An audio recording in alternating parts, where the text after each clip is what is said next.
Hello everyone. This is not a story for the faint of heart.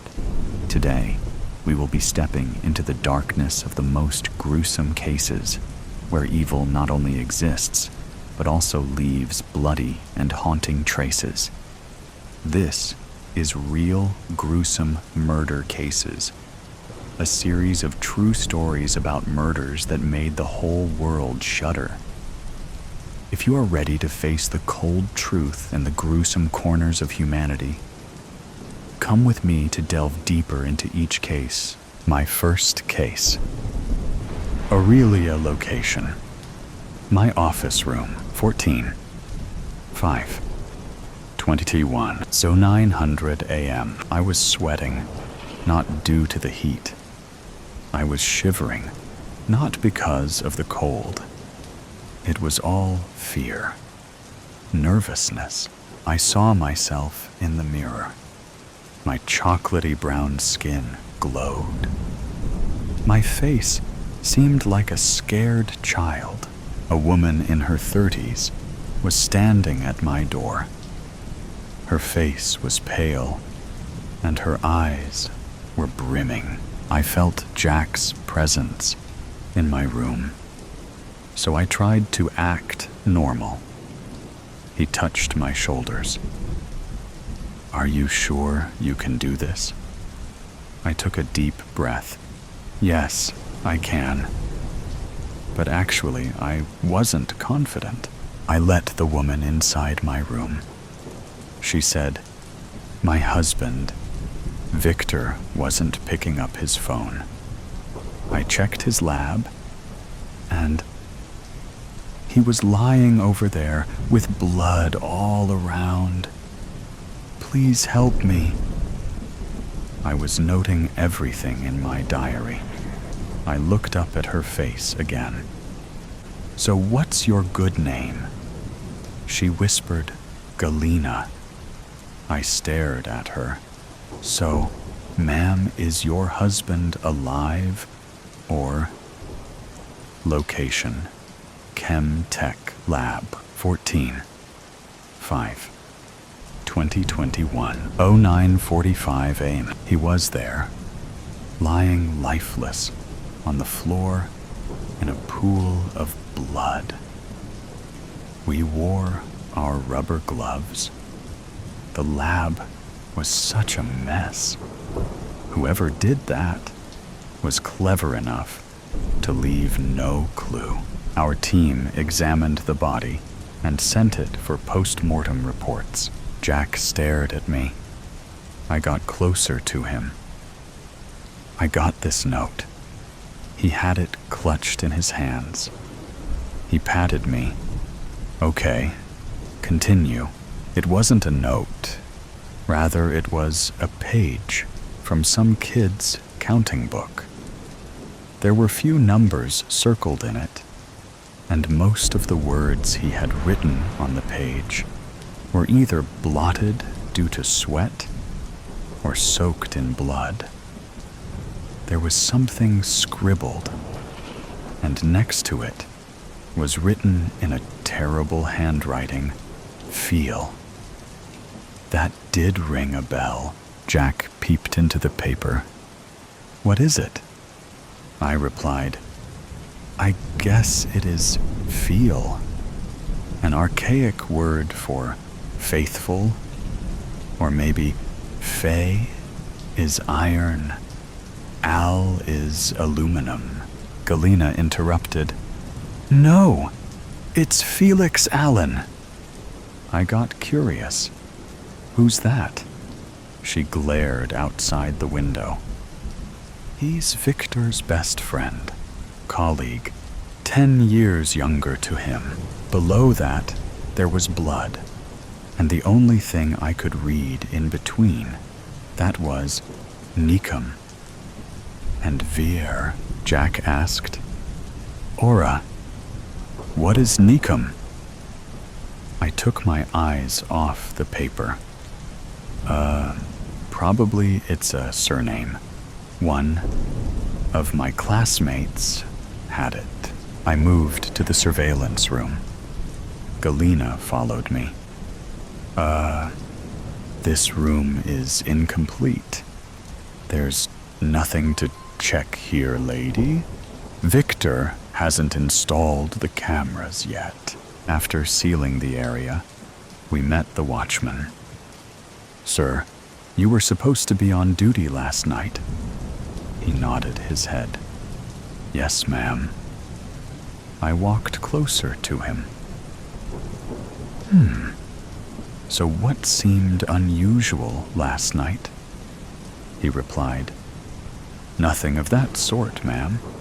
As usual, Victor, Sir, and Felix had a terrible fight. And yes, he was the only one who came here last night. He tried to avoid eye contact with me. Galena came up. Victor and Felix fighting with each other doesn't surprise me. And she went away.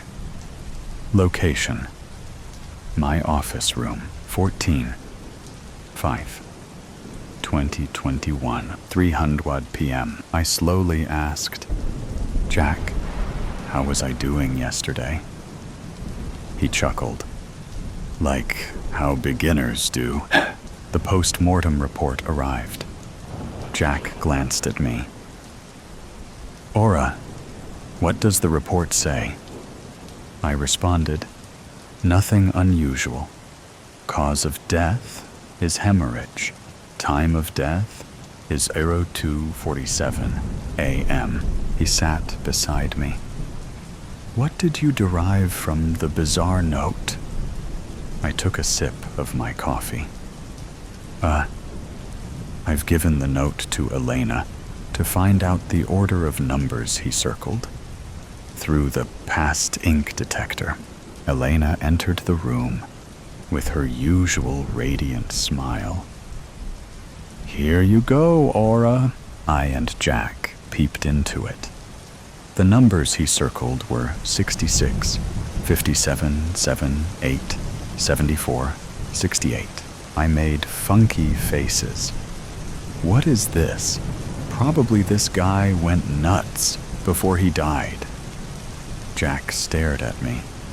The only one who's going nuts is you. Listen, beginner. See, there are 10 digits. Probably this is a phone number. Unable to control my curiosity, I dialed the number to check. It said, This is Felix. I'm busy. Leave a voice message. I felt so embarrassed, even though it was my first case. Location: Felix's house, 15/5/2021, 8 a.m. I knocked at the door. I was nervous, excited, and don't know what else. The door opened. A man, probably in his 50s, stood there. He wore short floral trousers and a white, crumpled shirt. May I know who's this? I beamed. I'm Aura. Aurelia. Don't you remember me, Uncle? I'm Felix's college friend. He smiled back. Yes, I do. Look, girl, you've grown up. I chuckled. Felix was in his room. And what surprised me was the room consisted of both Akara Nikom and Dylan Ower. I felt like it was turning from an investigation to a reunion party. Felix was too in shock. A positive shock. He hugged me. Oh my God, this day is too good. A few minutes ago, I was telling these guys how upset I am for you weren't here, and he asked me to take a seat. I'll get you something to eat.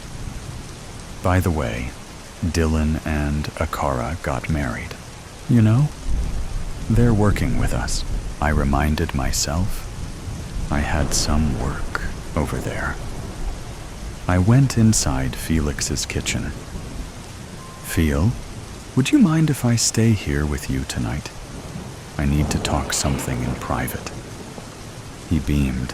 Yeah, sure. He got too excited. Back in his room, I looked all around. Akara said, So how's life going for you? I chuckled. Oh, it's crazy. What about you guys? What are you guys working on? Akara replied, This project is supposed to be confidential. I joined this group just last week, as soon as I got married to Dylan. He is the one who introduced this to me. I owe him a lot. Dylan chuckled. Don't mention it, girl. Everybody in the room had wide smiles. Location: Felix's house. 15/5/2021, 10:00 a.m. The day was almost over. Dylan and Akara had left. I felt butterflies in my stomach. Felix was so happy. I was afraid what I had in stock for him would blow away his sunshine like a smile. But on the other hand, what if he turns out to be a venomous snake? What if he was the culprit? All such thoughts were passing in my mind. He sat close to me. Hey, I too have a lot to talk with you. Where should we start from? I frowned. Why are you whispering? He looked embarrassed. I don't know. And he pulled himself a little bit farther from me. We stared at each other for a second. And then he started. You used to say you wanted to become a detective. Did that happen? I sighed. Coming to that point, I am a detective now, and I'm extremely sorry to tell you that Hector is dead. He chuckled. Come on. Your pranks are seriously outdated. I was gonna say that you've changed, but you're still the same. I showed him my ID. Phil, I'm serious. Your friend died day before yesterday. Tears started to drip from his eyes. Are you serious? I nodded my head. A minute later, I asked him, how frequently did you and Victor fight? He softly said, I need a break. And he went off to the balcony and wandered. He came back. I repeated the question. He sighed. Every time we met, we used to fight a bit. Sometimes for fun, and the other times seriously. But the last time wasn't my fault. He was the one who slashed his knife at me. He pulled his shirt to show his blood-stained bandage on his stomach. When I started bleeding, I left the room shouting at him. I stared at him. So, you mean to say you did nothing when he slashed the knife at you? He went on weeping. I had stopped talking to him for a week, and then that day, I went to sort out our issue. And he did this to me. I bit my lips. The watchman heard you guys fighting. He said you were the only one who met him last night. His eyes reflected fear. I don't remember seeing any watchmen over there. He shoved his head into his hands and went on weeping. He slowly rubbed his right hand on his old cut mark on his left wrist. I asked him, I know it hurts a lot, But what was the fight about? He was still rubbing the cut. I don't know. He was hiding something about the project, and I almost did everything in the project, but he never paid me on time. Or maybe he never paid me. I was struck in a terrible financial situation. He went on weeping. I thought maybe this played as a motive to kill him. Location: Chemtech Lab, 16/5/2021, 09:30 a.m. Back at the lab, I met the watchman. Hey, good morning. What else do you know about Felix's and Victor's fight? He waited for a second and said, Well, you know, lady, they fight for the silliest thing in the world to the most serious thing in the world. Felix would frequently threaten to quit the project if he wasn't paid. He never understood that Victor was too in a financial issue. He wasn't able to pay his daughter's fees. I asked, Anything else? He thought for a moment again and said, Few days before they fought, Felix stole the money Victor had for paying Irina's fees. He said it was an emergency. Victor was very upset because they suspended his daughter from school for a month. I nodded my head. So was the fight verbal or physical? He didn't waste a second. Physical? Galina gave me the key to the lab. Hello? I asked her. If you don't mind, shall I ask you something? She nodded her head. I started. What kind of relationship did Felix and Victor have? She shifted her hair falling on her face. Victor used to treat him like his own brother, but suddenly things started to fall apart. I then asked her, What about Dylan and Akara? Galina replied, They're cool. They've joined recently. Victor told that if the project was compatible with these guys, then he would no longer need Felix. I roamed around the lab and started feeling thirsty. So I walked myself to a nearby shop, leaving Jack in the lab. I asked for juice. He passed it to me. So, ma'am, are you the one investigating Viktor Antonov's murder case? I nodded my head. Yes, I am the one. He came near to me. Don't trust the watchman over there, I whispered. Why? He said, Madam, that fool is a booze head. He drinks every night and goes to the backyard of the lab and lies down there. I was like, okay. What?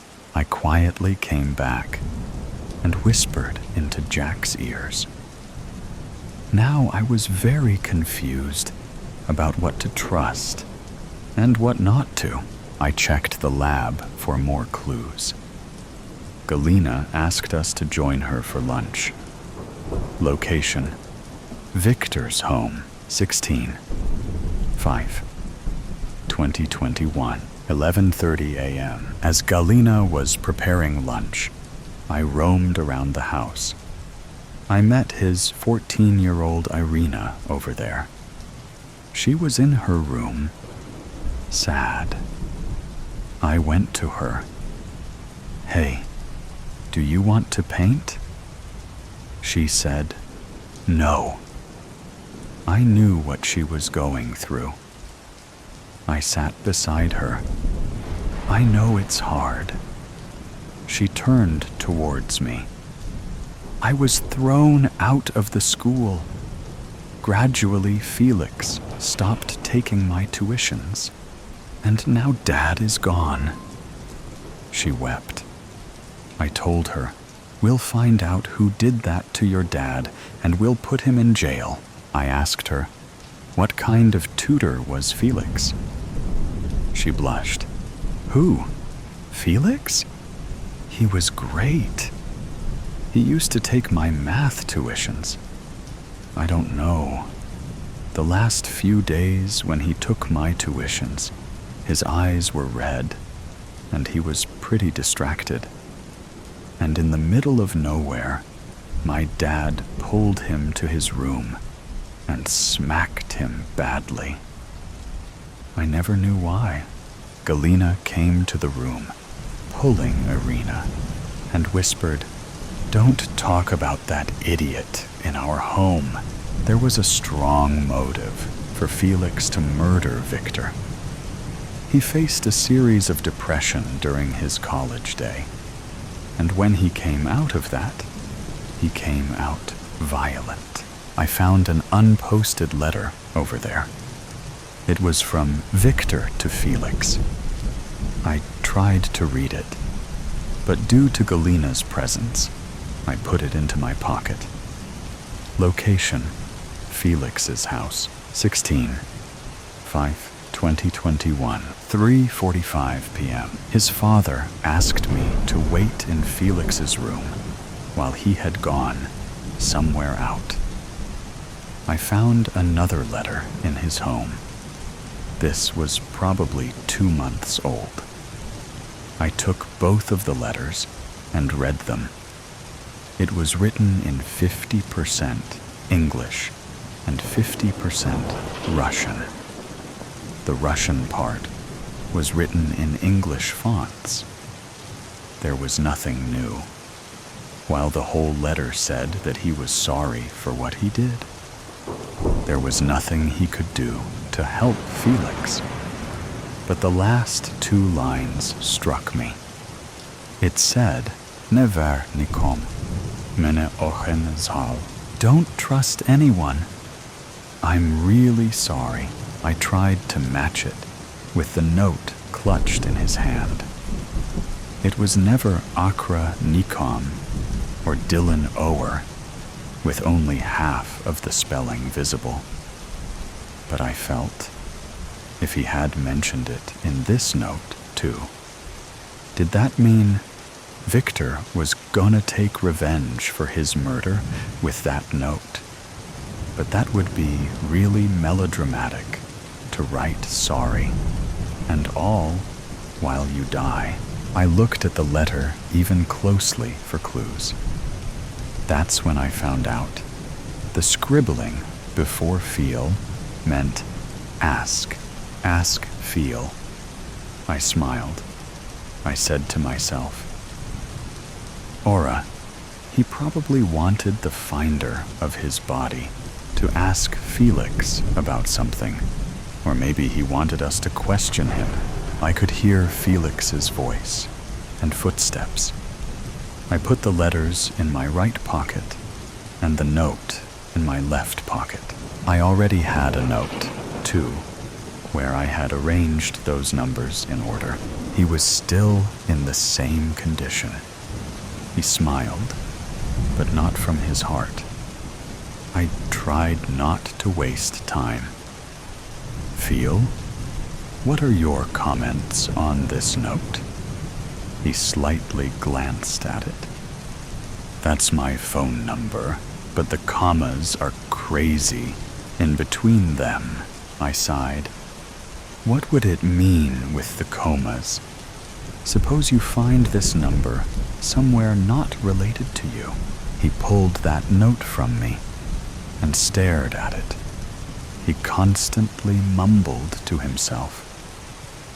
After 5 minutes, he said, if I went by the element's atomic number, 66, 57, 7, 8, 74, 68, would mean dysprosium, lanthanum, nitrogen, oxygen, tungsten and erbium, I stared at him.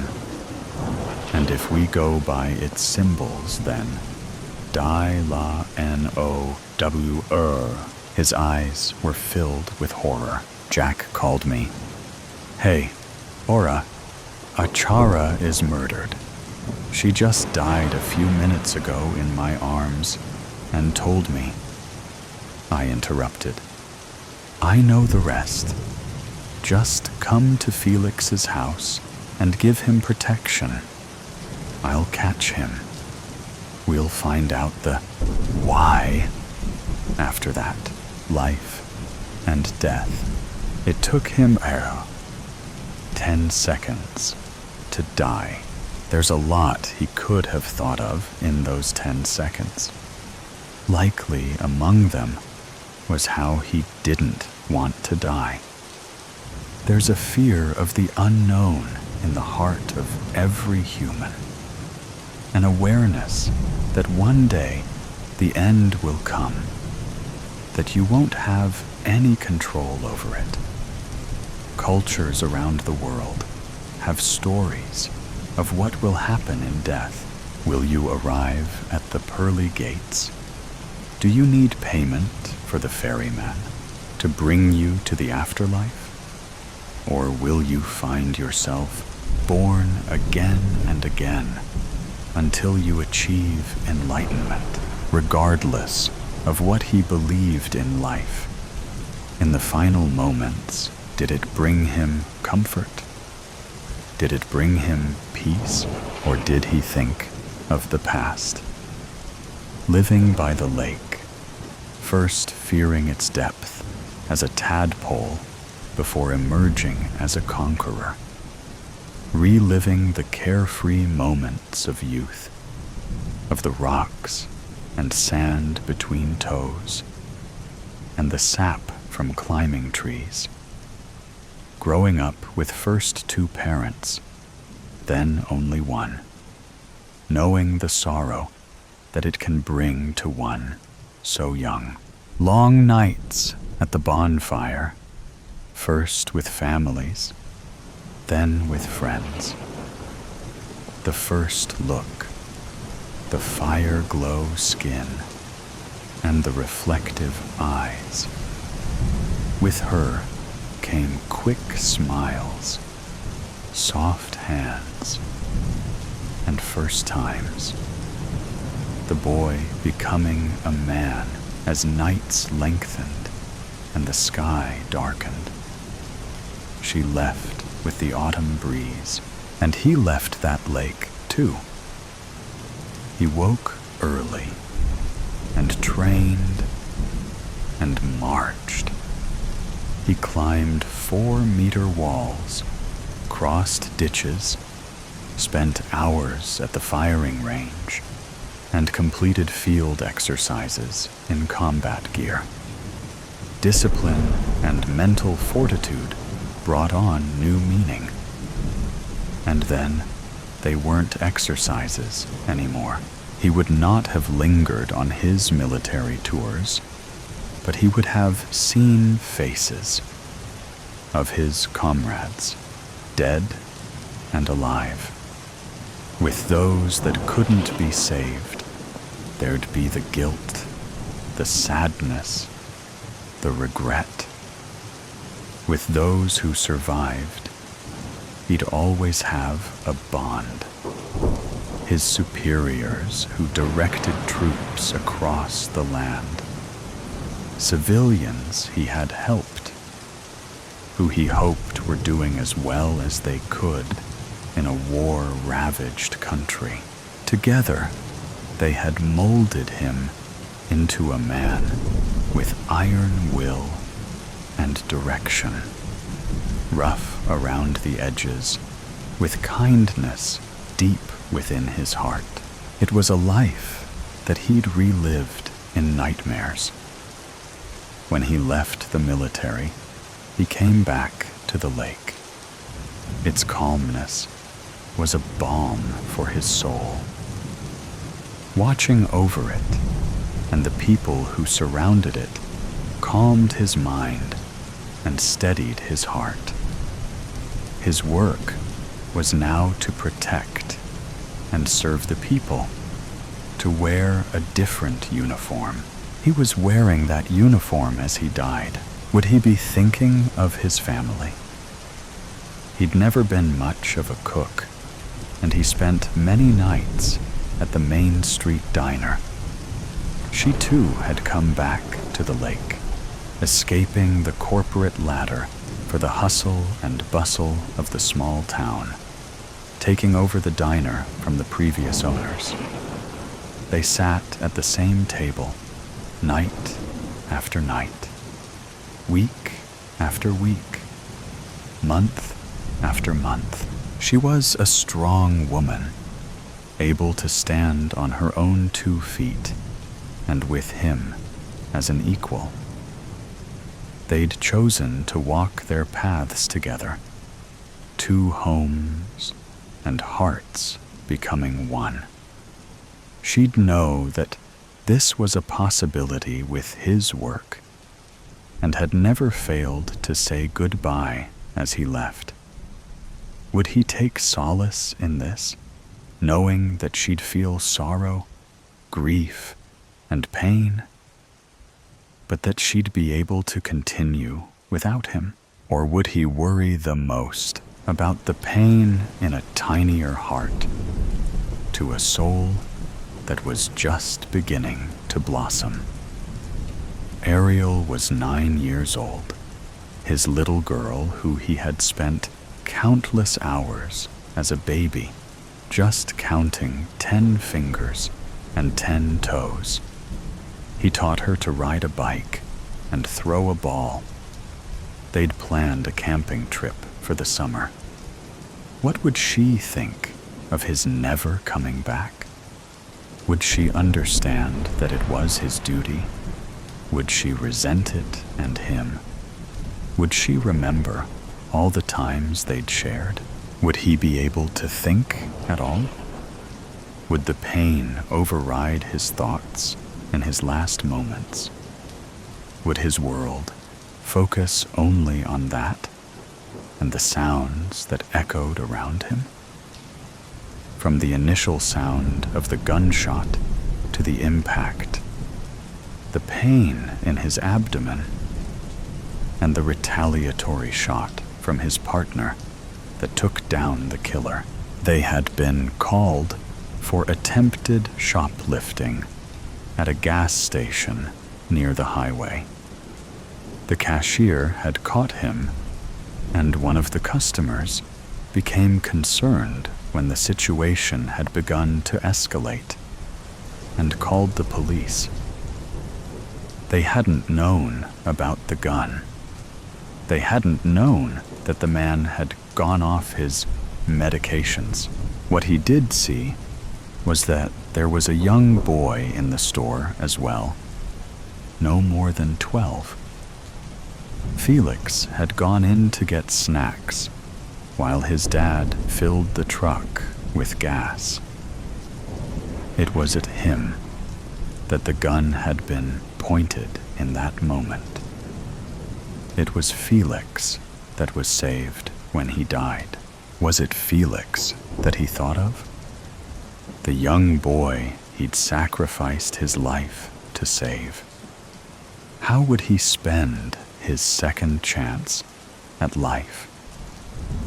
Would he go to the funeral and see the little girl crying in a black dress?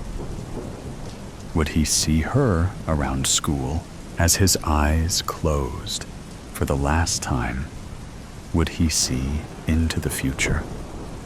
Felix becoming Ariel's self-appointed big brother and guardian, forever tied together by tragedy. Growing up together at the lake, him pushing her when required and comforting her when needed. Her ensuring that he focused on schoolwork as much as sports. Her scared and angry when he told her he was going to the police academy, that he wanted to help others like her father, who had saved him. Through times of luck and difficulty, Ariel and Felix lived them together. And one day, down by the lake where they had grown up, where her father grew up, Ariel would walk down the aisle to him with her mother by her side. Ariel and Felix would live a long life together at the lake with their family. It wasn't always easy, with fights and sadness, but they came through. When their son was born, they named him Liam, after his grandfather, and sometimes they'd sit on the porch as dusk settled around them, holding hands, thinking about the man who'd given them both so much. Though he would miss all of those moments, the foresight and knowledge that they would be okay, that they'd live a life full of happiness and love, would that give him true peace? For in those 10 seconds, Liam lived. A fatal prank check. The day started off like any other April Fool's Day. Minor pranks, like taping the bottom of the faucet and letting all the water squirt up at the person's face and clothes. Unplugging the copy machine so others can think it doesn't work, and they have to handwrite it. Sticky, noting a random person's cubicle, and placing an upside-down cup that says, "Don't move this cup unless you're going to kill it," on someone's desk who's scared of insects. But come to find out, there isn't anything under it. There are much more pranks that happen at our company's office. It was just a matter of time until someone took it overboard. That someone wasn't just a someone. We were all included. Tommy Miller was just the poor guy who had it done to him. We all swore that day. We swore that we wouldn't tell, that no one will find out what happened. I knew all things. Or did I get it all wrong? After all the pranks were over, everyone was at the edge of their feet, hoping that all the pranks were completed. Little by little, an untouched prank would make its way through. But it was fading, and everyone could work at peace. Our boss, David Klon, never liked attending work on April Fools. He stopped coming after one of his employees, Saran, wrapped his whole office. When I mean the whole office, by the time he cut through the layers of Saran on his door, which took hours, he walked into a room and office equipment covered in layers of fine plastic. It was honestly the cherry on top to past pranks, stealing his coffee machine and his backup, removing his fridge away from his room, and potentially removing all his furniture. These were great boss pranks, and I'm surprised no one got caught or fired. The day was almost ending, and daytime shifters were exiting the building. It didn't matter, because the daytime shifters consisted of 4 to 5 workers.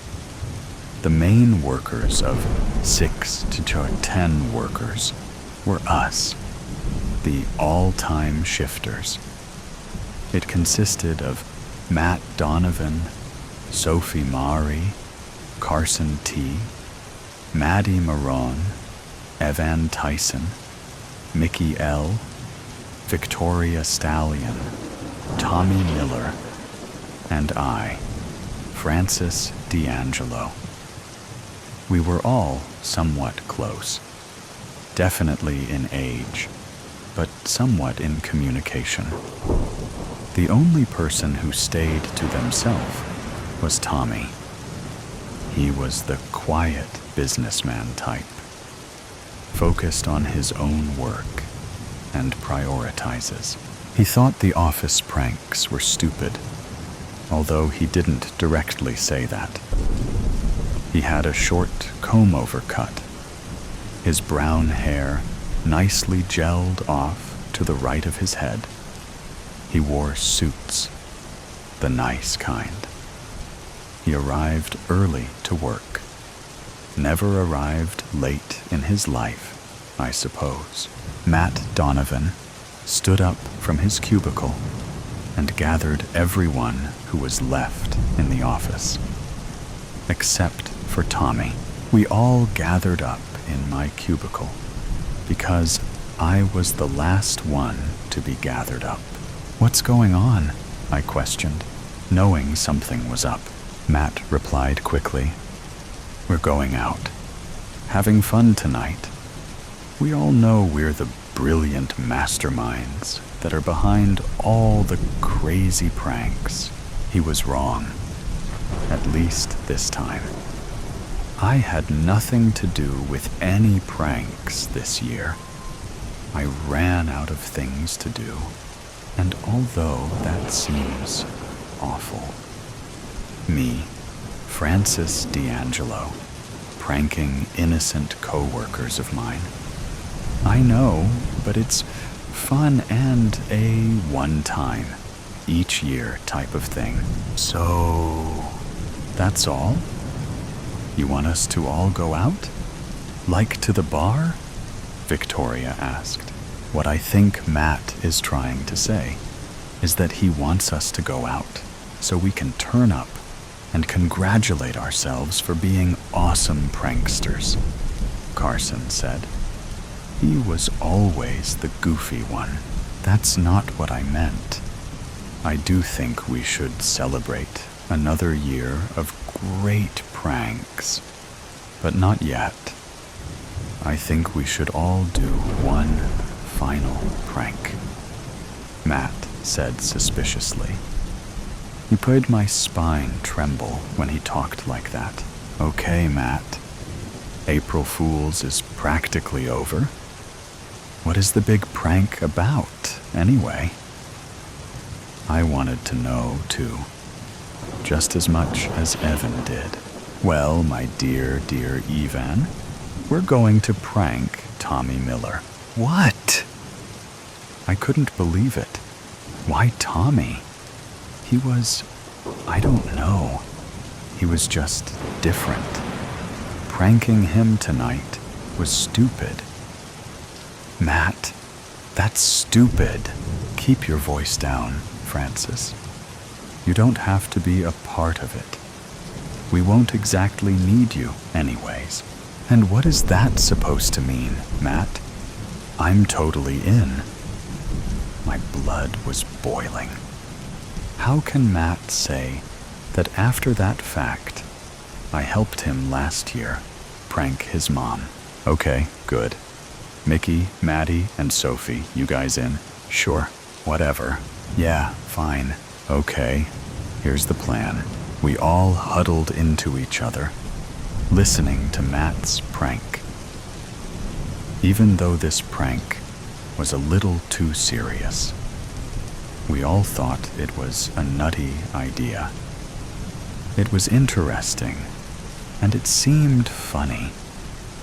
I also couldn't back down from it. I just couldn't. Hey, Tommy, we're all going out for some pizza and beer. Want to join us?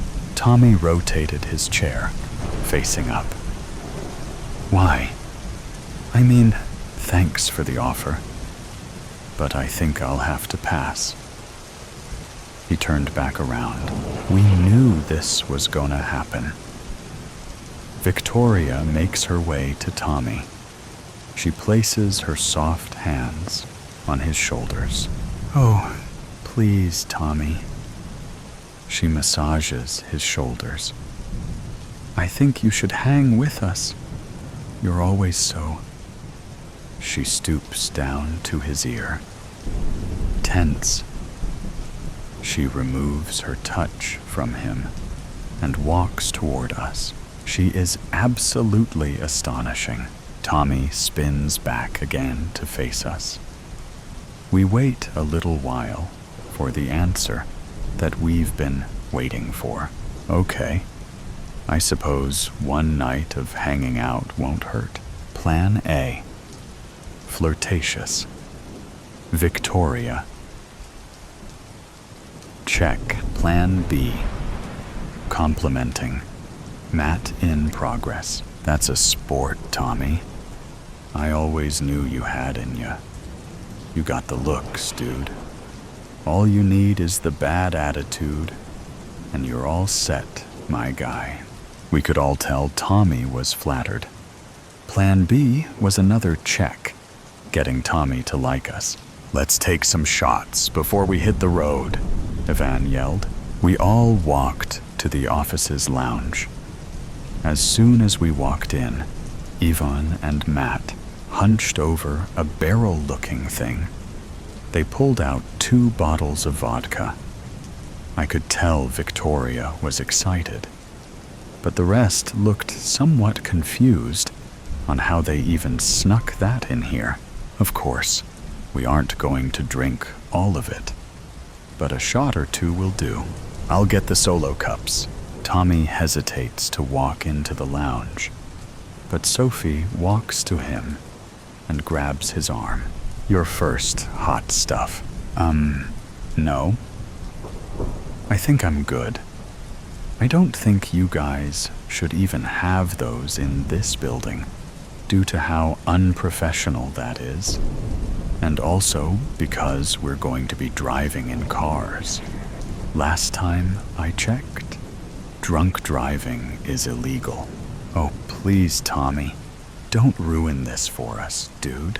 Evan poured some vodka into each of the 9 cups. We all took one, even Tommy. We all pushed him into doing so. He had to, so he could overcome what was going to happen next. Afterward, we walked to the coat rack and grabbed our stuff. We all walked out together, without Tommy. We let him catch up with us at the parking lot for future purposes. We all gathered around our cars. Luckily, Sophie and Even caught a ride with Matt today. Less cars to ride in equals less suspicion. Ugh, there you guys are. You guys walk mighty fast. I'm guessing you can't wait to party. Tommy laughs with a tone that sounds humorless. We went along with it, so we can spark up the mood. Ha ha ha. You're so funny, Tommy. We all cried in unison. So, Tommy, I don't see your car anywhere. Did you catch a ride with someone today? I just realized that Tommy's station wagon wasn't parked anywhere around. That was weird. Oh, yeah. I took the bus. My old thing is in mechanics. She's beautiful, but losing her touch, I suppose. Mind if I catch a ride with one of you guys? Not at all, Tommy. Not at all. Matt's voice sounded too enthusiastic. He nodded to Ivan. Come on, Tommy. You're riding with me. Evan had a nice, wide smile across his face. Plan C. Dump him in progress. It was go time. Sophie and Victoria walked to Tommy's side. We're riding with you and Ivan. This is gonna be a fun ride. Even in the shallow night, I can tell Tommy's face got a little red. Ivan popped the trunk of his Audi open. Carson walked to Ivan's car and held the trunk open for him. Thanks, dude. This car is a piece of crap. The stupid trunk door can't even stay open by itself. Hey, Tommy, you can place your stuff in the trunk. It won't fit in the back seat. Sorry. Tommy walks to the trunk and starts placing his stuff in the trunk. Before you do that, Tommy, I have to move some stuff around to make room. May I use your flashlight on your phone to see? Yeah, sure. Tommy hands Evan his phone. Evan turns the flashlight on and pretends to make space in the back of his trunk. Maddie and I go into Matt's car. We peeked out the window to see what was happening. Sophie and Victoria also go into Ivan's car. They couldn't see anything because of the trunk's door. Mickey and Matt slowly walk towards Ivan, Carson, and Tommy. Everything okay? Geez, you guys take mighty long. What's going on? Ivan talks. Tommy, you can place your stuff in now. Tommy did as Ivan said. We're just trying go time. Mickey and Matt shove Tommy into the trunk. Mickey pins Tommy down, and Evan removes a roll of duct tape from his pocket. Ivan tucks Tommy's phone into Matt's pocket, rips a chunk of tape with his teeth, and smacks it onto Tommy's mouth. Happy April Fool's Day, Tommy. You gotta live a little? Matt waves to Tommy. Carson slams the trunk door shut and enters into a separate car with Mickey. Plan C. Dump him? Check. On to Plan D. Plan D. Car ride around town in progress. We all drove in separate cars. We drove in random directions. When we drove around other cars, we intentionally stayed back a few cars. We were just going to drive a little, then stop at Mamma Mia's Pizzeria. We drove for an hour and 35 minutes.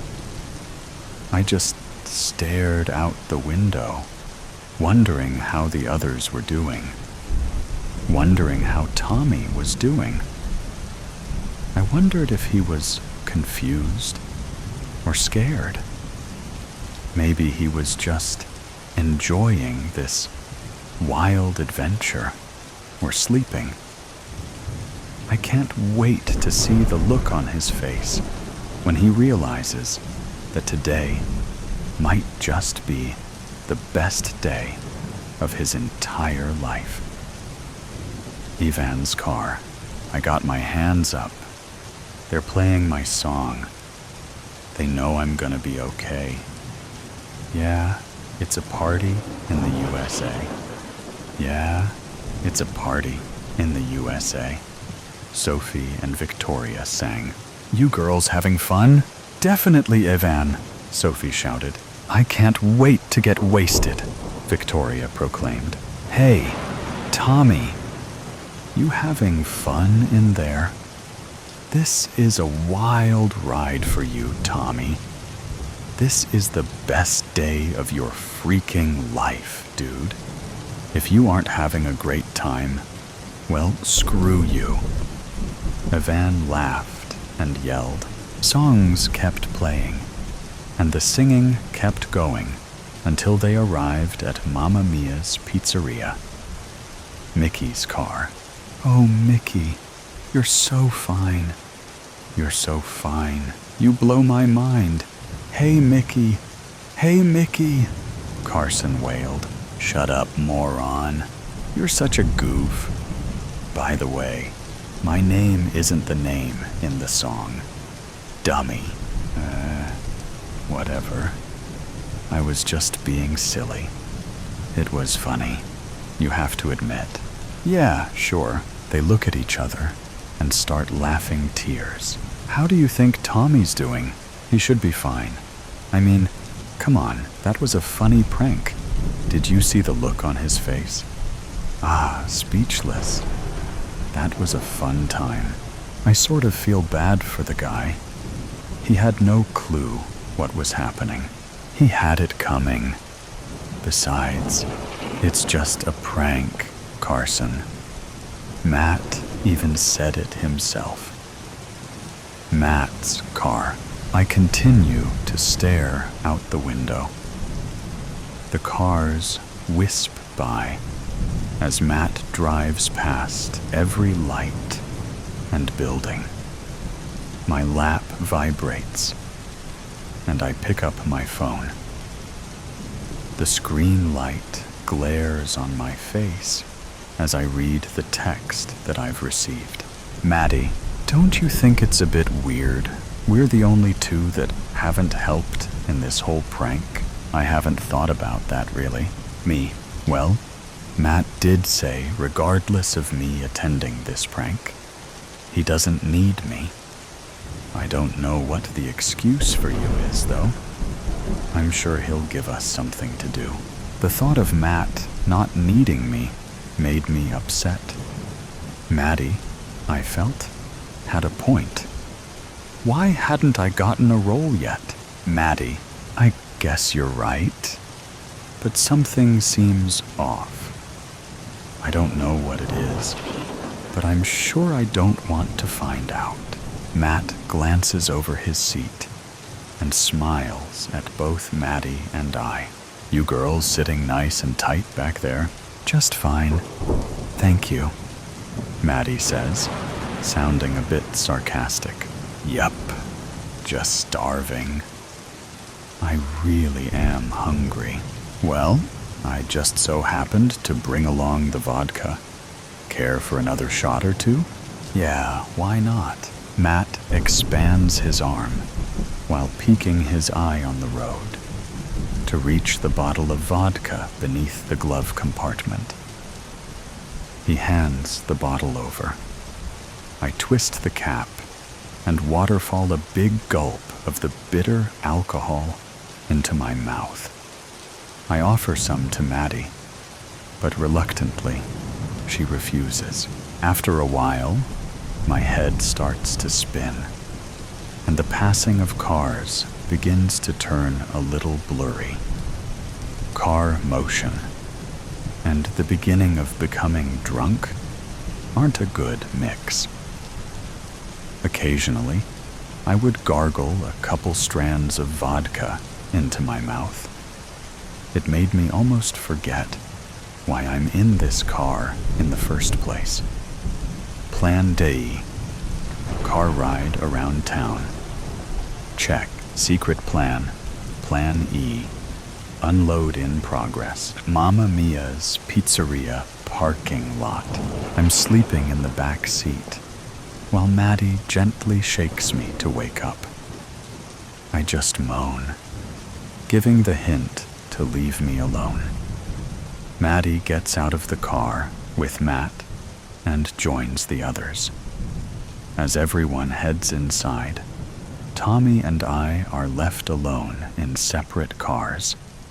By this time, the bottle of vodka is completely empty, and I don't even remember me finishing the last gulp. I lie back with my eyelids feeling extremely heavy. Everything around me was a bit muffled. I felt prickles all over my body. Do you have Maddie? Yes. Do I? Yes. Now. It's all set. Let's go. Maddie?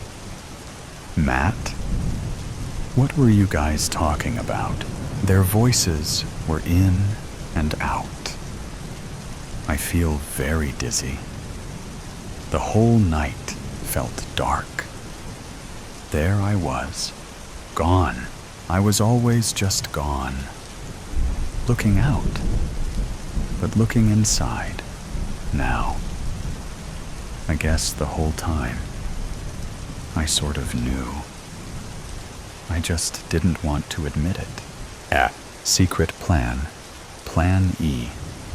Unload Check. No one would suspect a thing when they find us. I mean, in the beginning, I just thought it was a silly prank. But I didn't realize I wasn't a part of it all. Just the fact that Tommy and I were the prank. When we both didn't wake up. Tommy being dead, and I being intoxicated and drugged. I didn't know. We both didn't know. And that's the sad part. Chad. Autopsy. Tommy Miller. Age 24. Male. Brown hair and eyes. Location of death. In the woods. Time of discovery. Saturday morning. 7:30 a.m. Inward body. Consumption of alcohol. Lungs collapsed. Difficulty breathing. Vomit in the esophagus. Outward body. Pale skin. Red under eyes. Eyes opened. Half naked. Possibility of the cause of death. Choked on vomit. Failure to breathe. Francis D'Angelo. Age 22. Female. Blonde hair and green eyes. Location of death. In the woods. Time of discovery. Saturday morning. 7:30 a.m. Inward body. Consumption of alcohol. Multiple drug consumption. Outward body. Pale skin. Needle markings. Bloodshot eyes. Eyes opened. Half naked. Possibility of the cause of death. Intoxication. And everything was planned ahead of time. Maybe a month before April Fools. Everyone who I thought were my friends, co-workers, had everything planned. All evidence was hidden, and everything was perfectly placed. Everything was supposed to be a silly prank, but it turned out to be a prank gone terribly wrong. The murderous twins. The McKellen twins felt the librarian's stinky breath brush against their nape.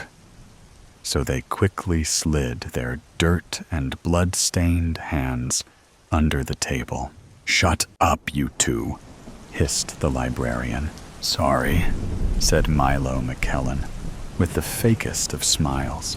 The librarian stomped back to his dimly lit desk, where he resumed his scribbling on a notebook. Occasionally, he raised his bald head to survey the hall like a living security camera. Martin McKellen peeked under the table. A few droplets of blood had stained his jeans, and now it would be impossible for him, or rather, his mother, if she hadn't been gone, to wash them away. They would become foolproof evidence, marked forever on his favorite pair of pants. A pale moonlight cast long shadows over the library hall, where the McKellen twins, still soaking wet from the rain, had found shelter. They had sat on one of the long benches, their hands and arms covered in dirt and blood. And now they were arguing. Their disagreement kept on drawing the attention of the librarian, who scowled at the twins and scolded them whenever they spoke a little louder. "See that corner over there?" Martin asked Milo. "Let's go talk there. He won't interrupt us." The twins tiptoed to a corner far from where the librarian sat, hoping to get more privacy. They were surrounded by books, as dusty as if no one had ever touched them except the person who had placed them there. Centuries prior. So, said Milo. What were we? The body, said Martin. Yes, the body. I think we should have buried it instead of letting it sink into the lake, Martin snorted. As if a hump of soil in the middle of the woods is something you see every day. Better than a dead woman in the trunk of her own car, if you ask me. What other options were there? I couldn't even think straight. Those damn blue lights. Well, it's no use discussing this now, said Milo. We got rid of her. Something hit the floor and echoed throughout the library hall. Martin peeped out. The librarian was kneeling near the bench where the twins were sitting earlier, and he was struggling to get back up. The ink from his fountain pen had bled in a large puddle onto the marble floor, and now the librarian was fumbling for a tissue to clean that mess with. Milo peeped too, and he said, He'll be busy for a while. Martin leaned against the book-filled shelves and sighed.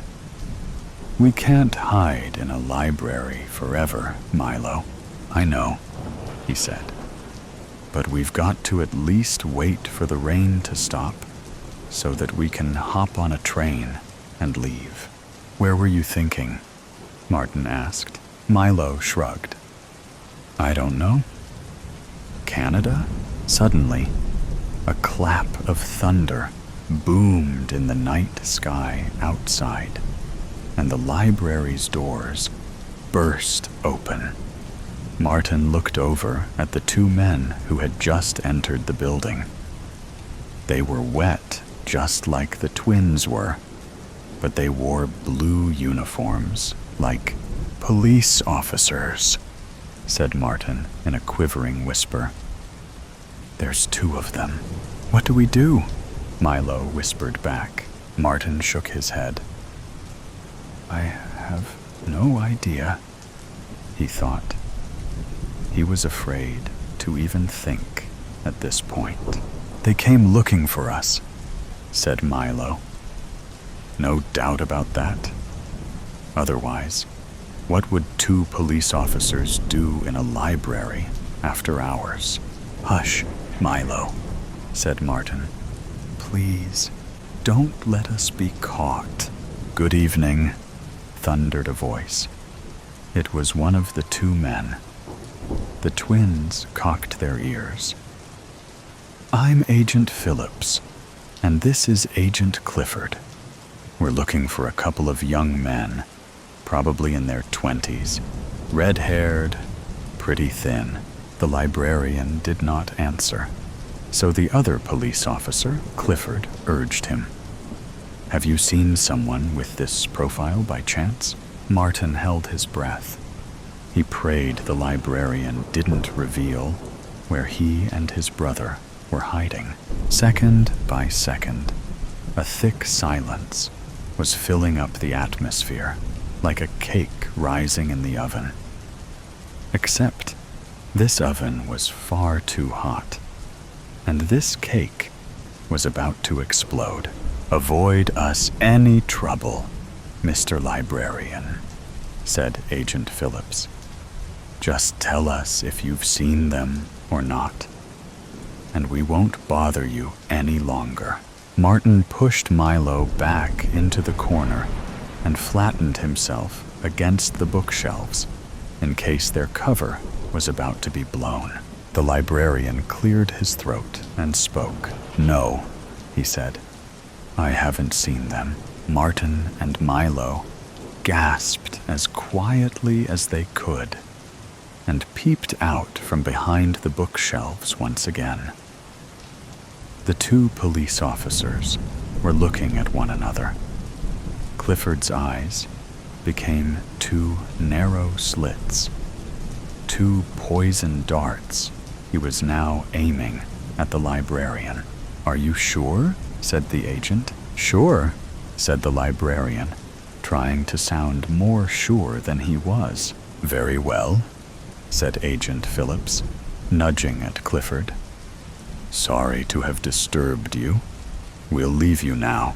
But Clifford turned and pointed at the bench where the twins were sitting earlier. Under it, there was a mess of paper tissues and ink. And, "Look," said Martin to his brother. "The blood is gone." Milo looked down at the blood on his hands, by now dry, and then over at the bench. "What blood, Martin?" "When I hid my hands under the table, I spilled blood everywhere, on my jeans, on the floor."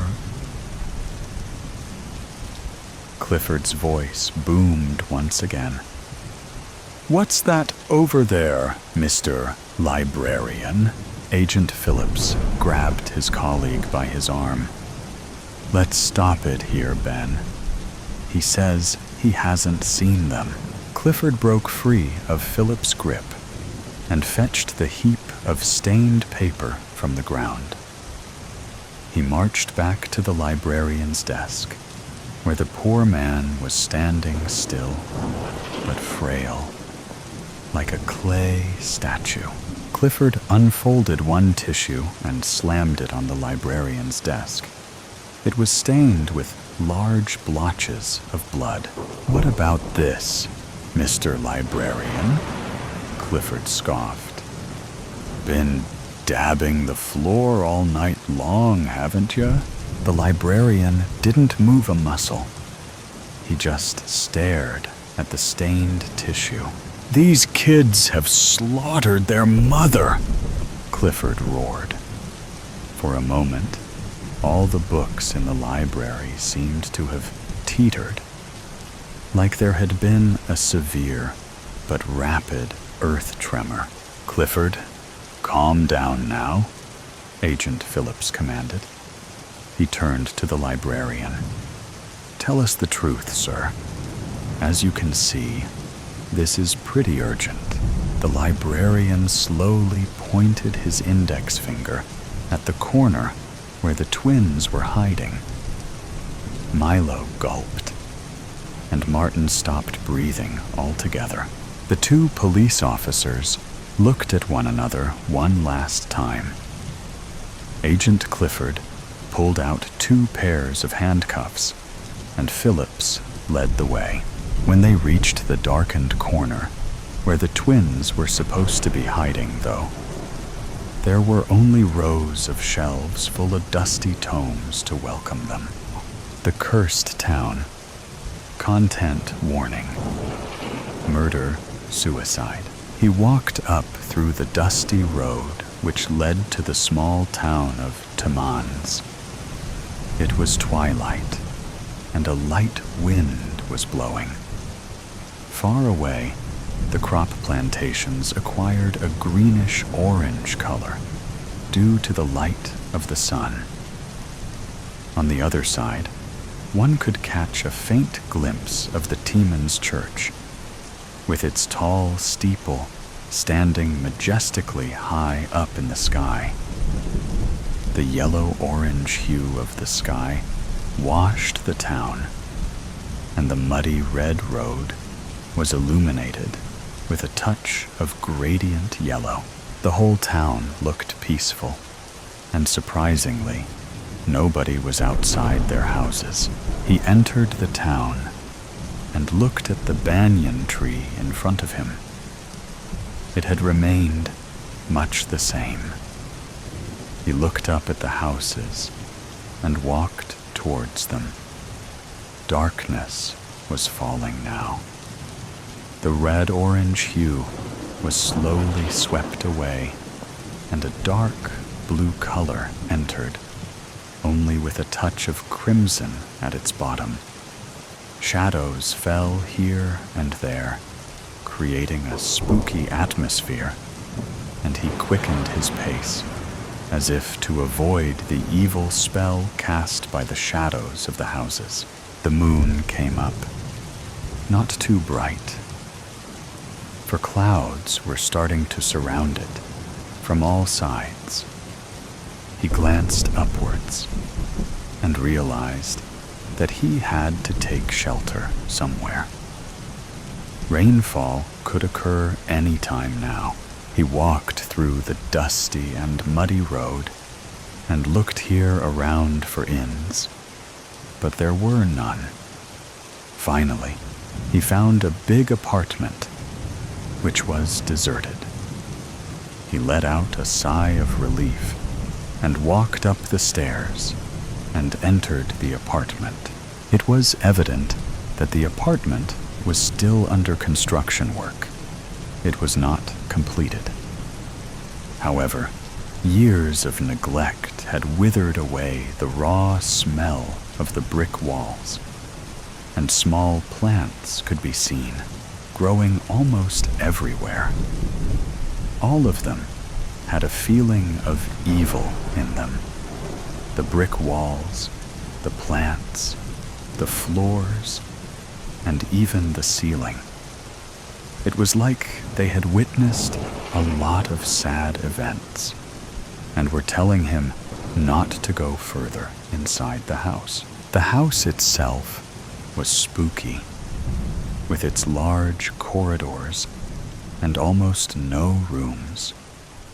A huge, round staircase led to the other floors. The grayish appearance of the apartment matched perfectly with his gray and withered t-shirt and pants. He went up the staircase and reached the terrace. It was broad and wide, and one could see the beautiful town stretched before it. He looked down and was surprised to see an old woman with a lantern standing in the doorway of the apartment, waving her hands to call him.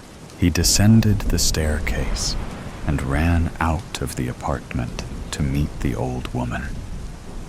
The woman was short in stature and had gray hair, with sometimes a tint of black in them. Her face was wrinkled, and she looked at him through her cat-green eyes, piercingly. "What are you doing here?" she asked coldly. "I am a visitor, and I came here for certain business matters.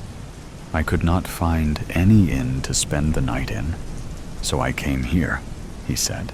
She looked at him suspiciously, and then said, "Okay, you better come with me. This place is not good, especially at night." He nodded his head and followed the old woman. He was cold with fear and could not understand what was happening. He followed her till they reached a cottage, and the old woman asked him to enter. He went inside and enjoyed the warmth of the fire which was lit. He sat down on a sofa, and the woman came to her with a candle. She placed the candle on the table and handed him a plate. "You must be hungry. Here, have some food. You better not go to the apartment anymore." "Why?" he asked. "It's a long story. I have seen too much of this world to remember happy deeds. Most are evil." "What do you actually mean? Do you want to hear?" "Yes, I do." She took a long, deep breath and then began. "Long ago, when I was about 17 years of age, there used to live a plantation owner named Hamilton. He had a lot of money and was very rich. You see those plantations? All those were Sir Hamilton's.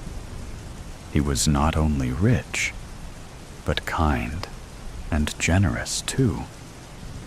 He used to donate with open hands. He had a beautiful wife, 4 daughters, and 1 son. However, naturally, His neighbors were very jealous of him and despised him. He did not care that much for that. But one day, his neighbors attacked his family.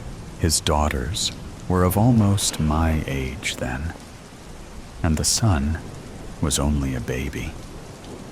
They killed his daughters and his wife, but somehow Hamilton and his son were able to escape. Why did not Hamilton inform the police? He asked. There was no evidence against the neighbors. He had nothing to do. I later heard that he had fled somewhere to Canada.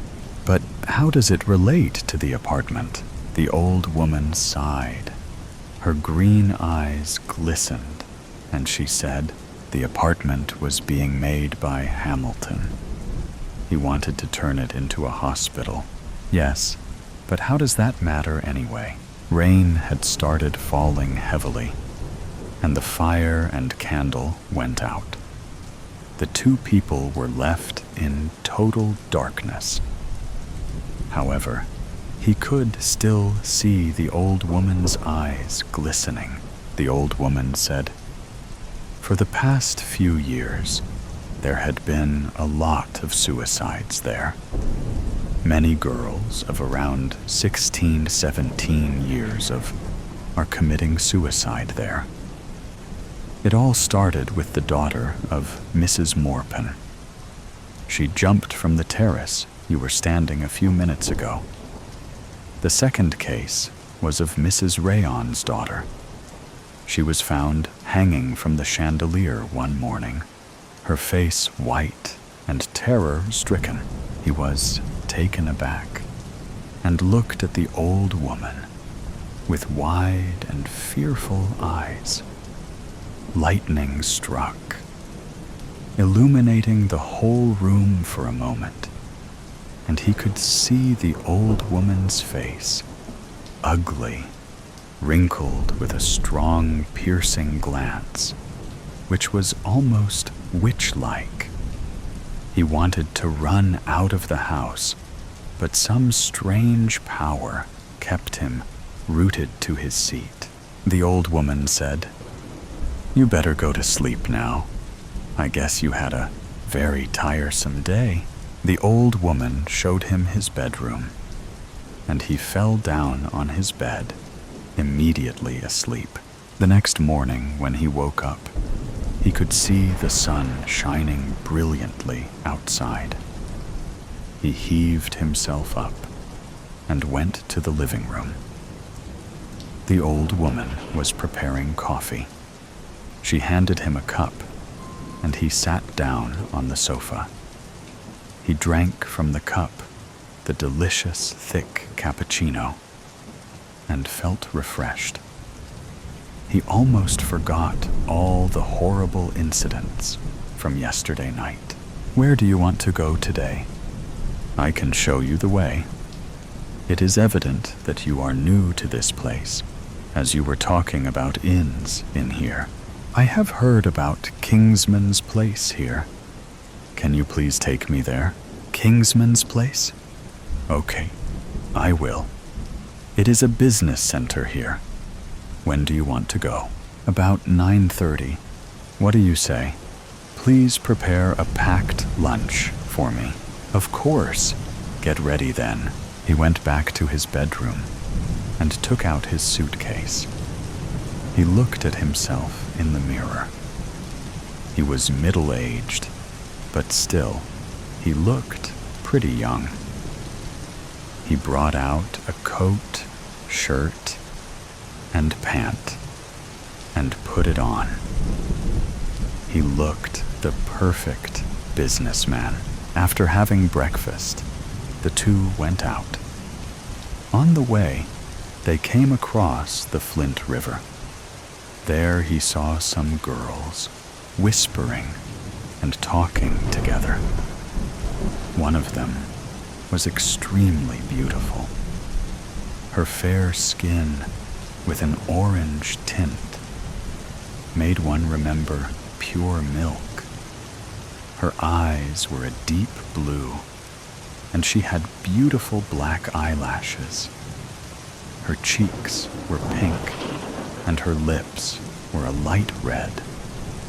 Her mass of curls was thrown at her back, and she wore a pretty green dress.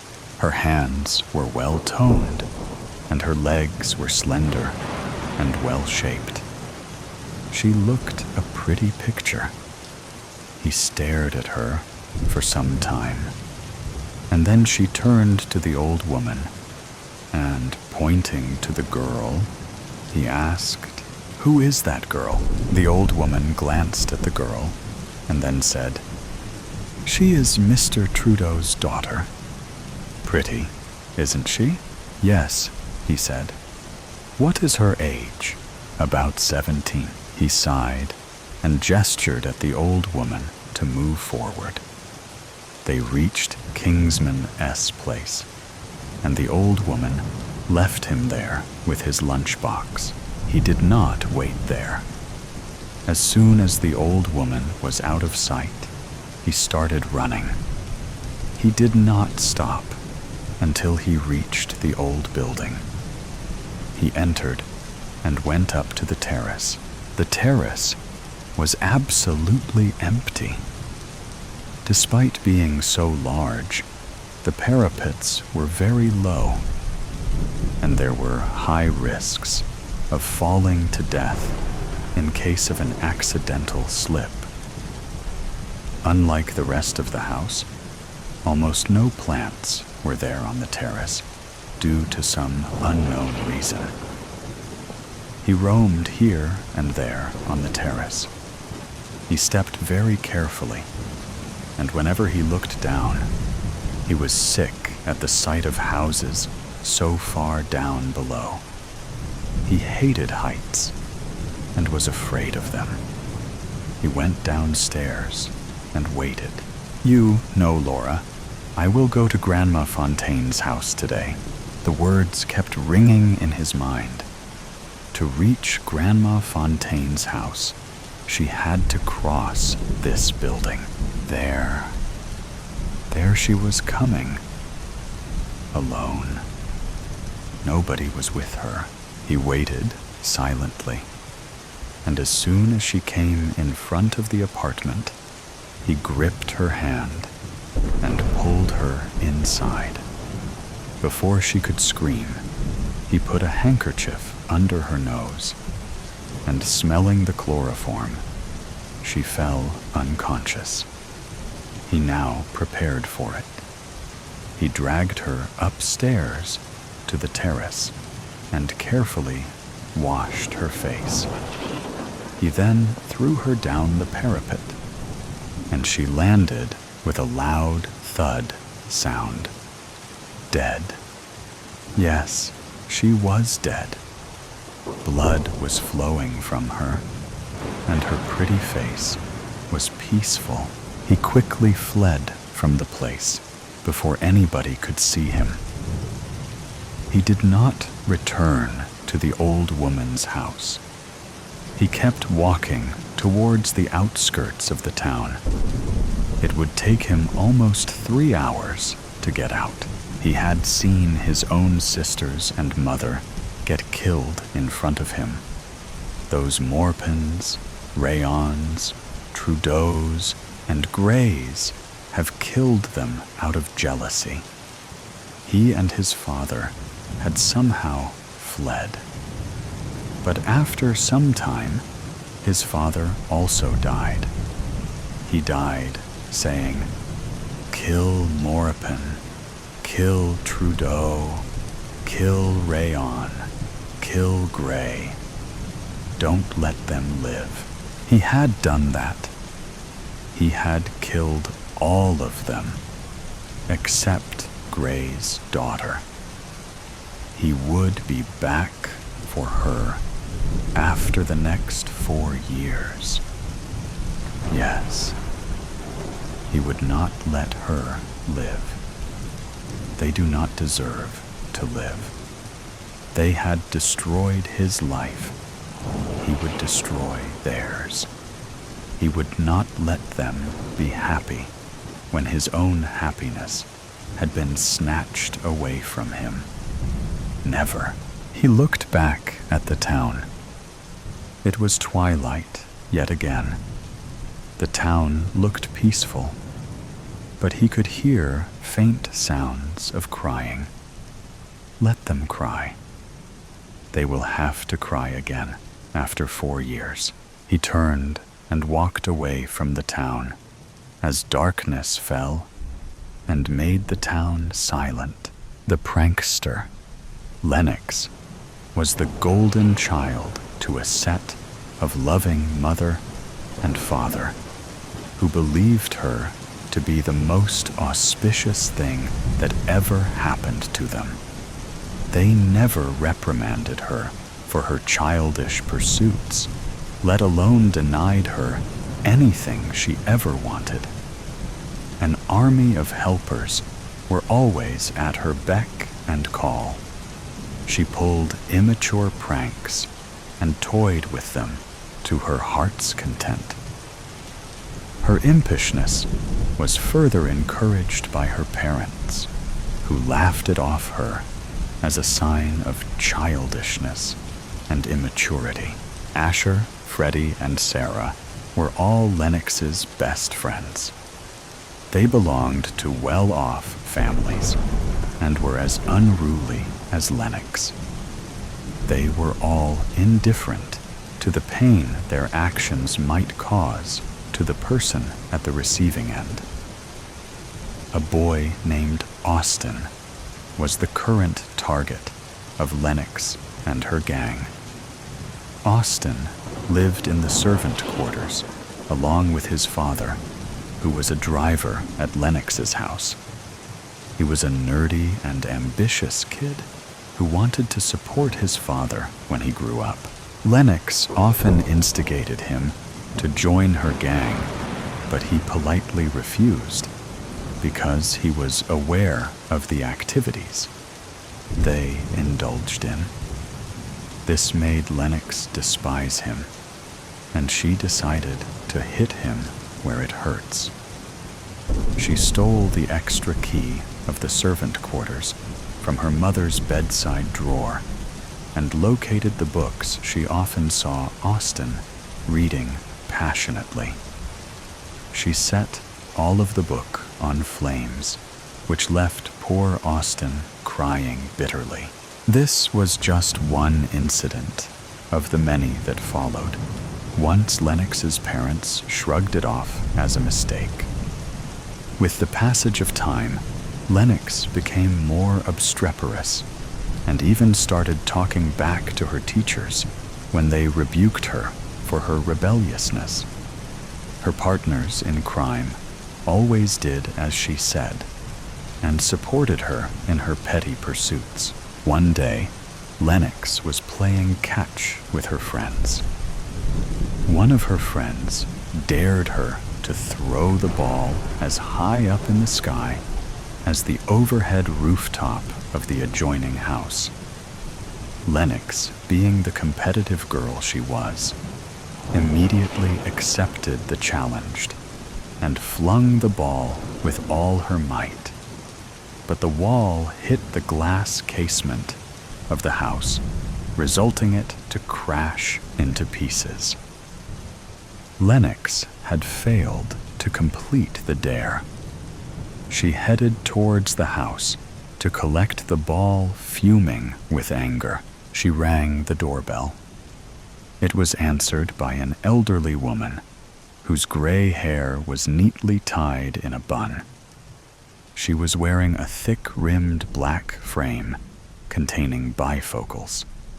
She gave Lennox a sneering look and remarked angrily, "You broke my window, you insolent little brat. You will never get that ball. Get out of here. Shoo!" She shut the door with a loud thud that made Lennox flinch. Lennox returned to her house with her cheeks turned crimson red with anger and embarrassment. Her friends, who bore witness to the whole scene, were snickering at her, adding insult to the injury. "I'll make the old hag eat her own words and beg for forgiveness." She vowed to exact vengeance on the poor old woman who was her next target. The next morning, Lennox and her gang hatched a devious plan that would extinguish the fire of revenge ignited inside Lennox's heart. They dug up some information on the old woman and found out that she lived alone in that big house.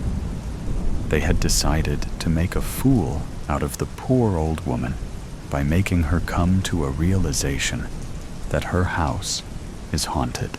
They made their way towards the old woman's house in order to execute their seemingly flawless plan. Everyone hid behind the car, parked right outside the house. According to the plan, Asher ran towards the house and rang the doorbell as many times as he possibly could, and Quickie joined his friends, who were hiding behind the car.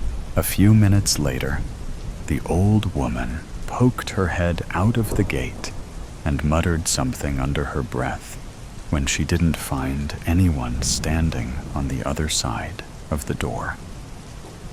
She shut the door with all her might, which made a loud, banging sound. Lennox felt amused at her frustration.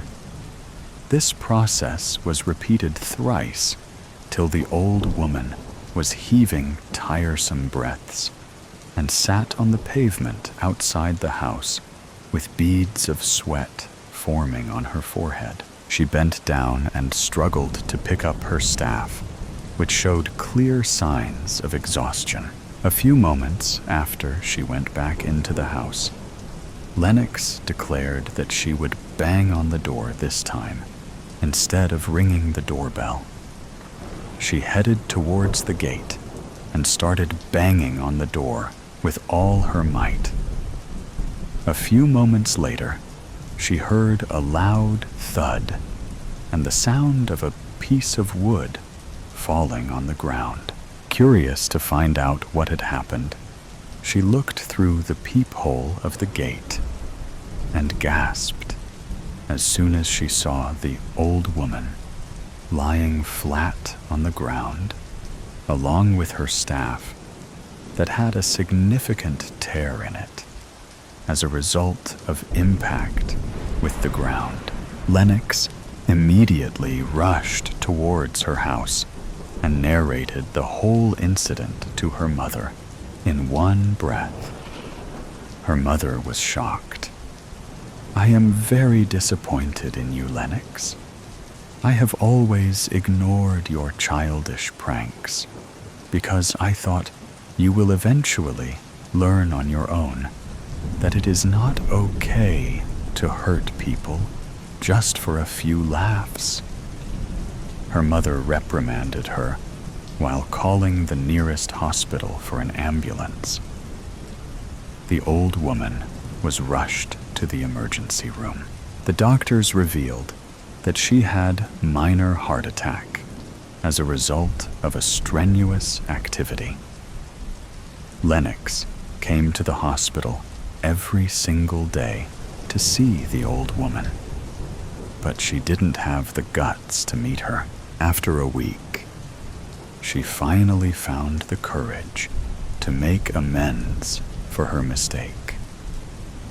She bought a colorful bouquet, a brand new staff for the old woman. When she arrived at the hospital, she came to know that the woman had left the country with her son, who had recently come from Italy. Lennox fell down on her knees and started sobbing. At that moment, she vowed to never pull pranks on anyone. She returned home and apologized to Austin and all the other people she had wronged throughout her life. Moral: In an attempt to satiate our ego, we often end up hurting people beyond repair. The cheating husband, draping the palu of my sari around my waist. I tucked the loose end of it into the petticoat to avoid getting ketchup and oil stains on it as I helped serve piping hot samosas, ordered fresh from Narula's bakery in Indiranagar, into the Corelle plates. The whiff of the spicy mint chutney I dolloped into each plate made my mouth water. Next, I served vegetable spring rolls, paneer tikkas, and semolina idlis flavored with mustard seeds and curry leaves into each plate, adding chicken tikkas into the plates for the 2 non-vegetarians in our group of friends. Said Mira, tasting the cream of mushroom soup from the ladle as she leaned over the stove where the soup had been simmering. Careful, darling, I said, grabbing her palu as it slipped down her shoulder and nearly licked the flames of the stove. You should tuck it in. Mira turned around, facing me as she smoothed her lavender chiffon sari. What do you think? The layered diamond necklace around her slender neck and the diamond studs in her ears shimmered under the bright kitchen lights. The makeup, expensive and excessive, had done its bit in covering the fatigue that comes from working long hours in an HR leadership position at an IT services multinational corporation.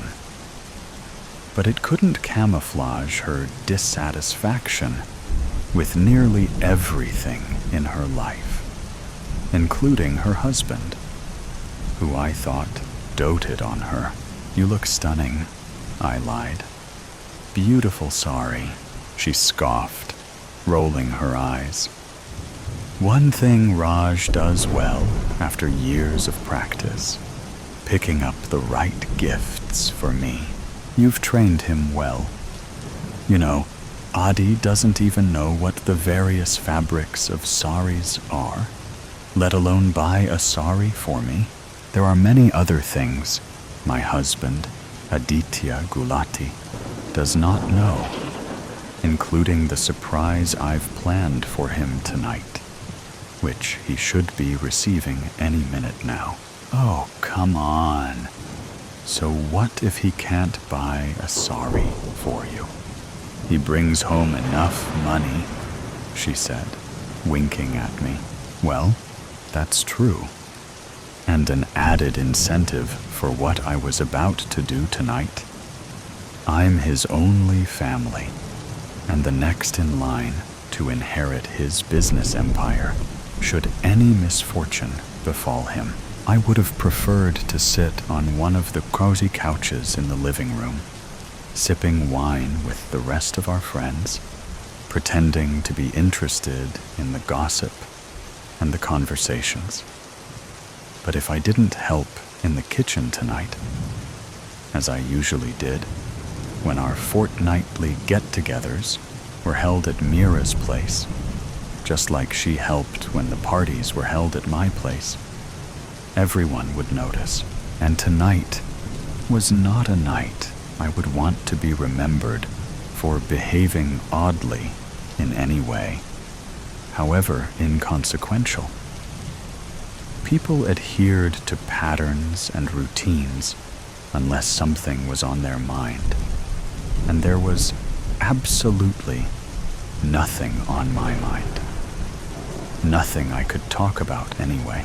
As we carried the plates to the living room to serve the 5 women, gazing hungrily towards the kitchen, and I accidentally glimpsed at the wall clock, my heart raced with the knowledge of the unfolding events at 211 Palm Springs.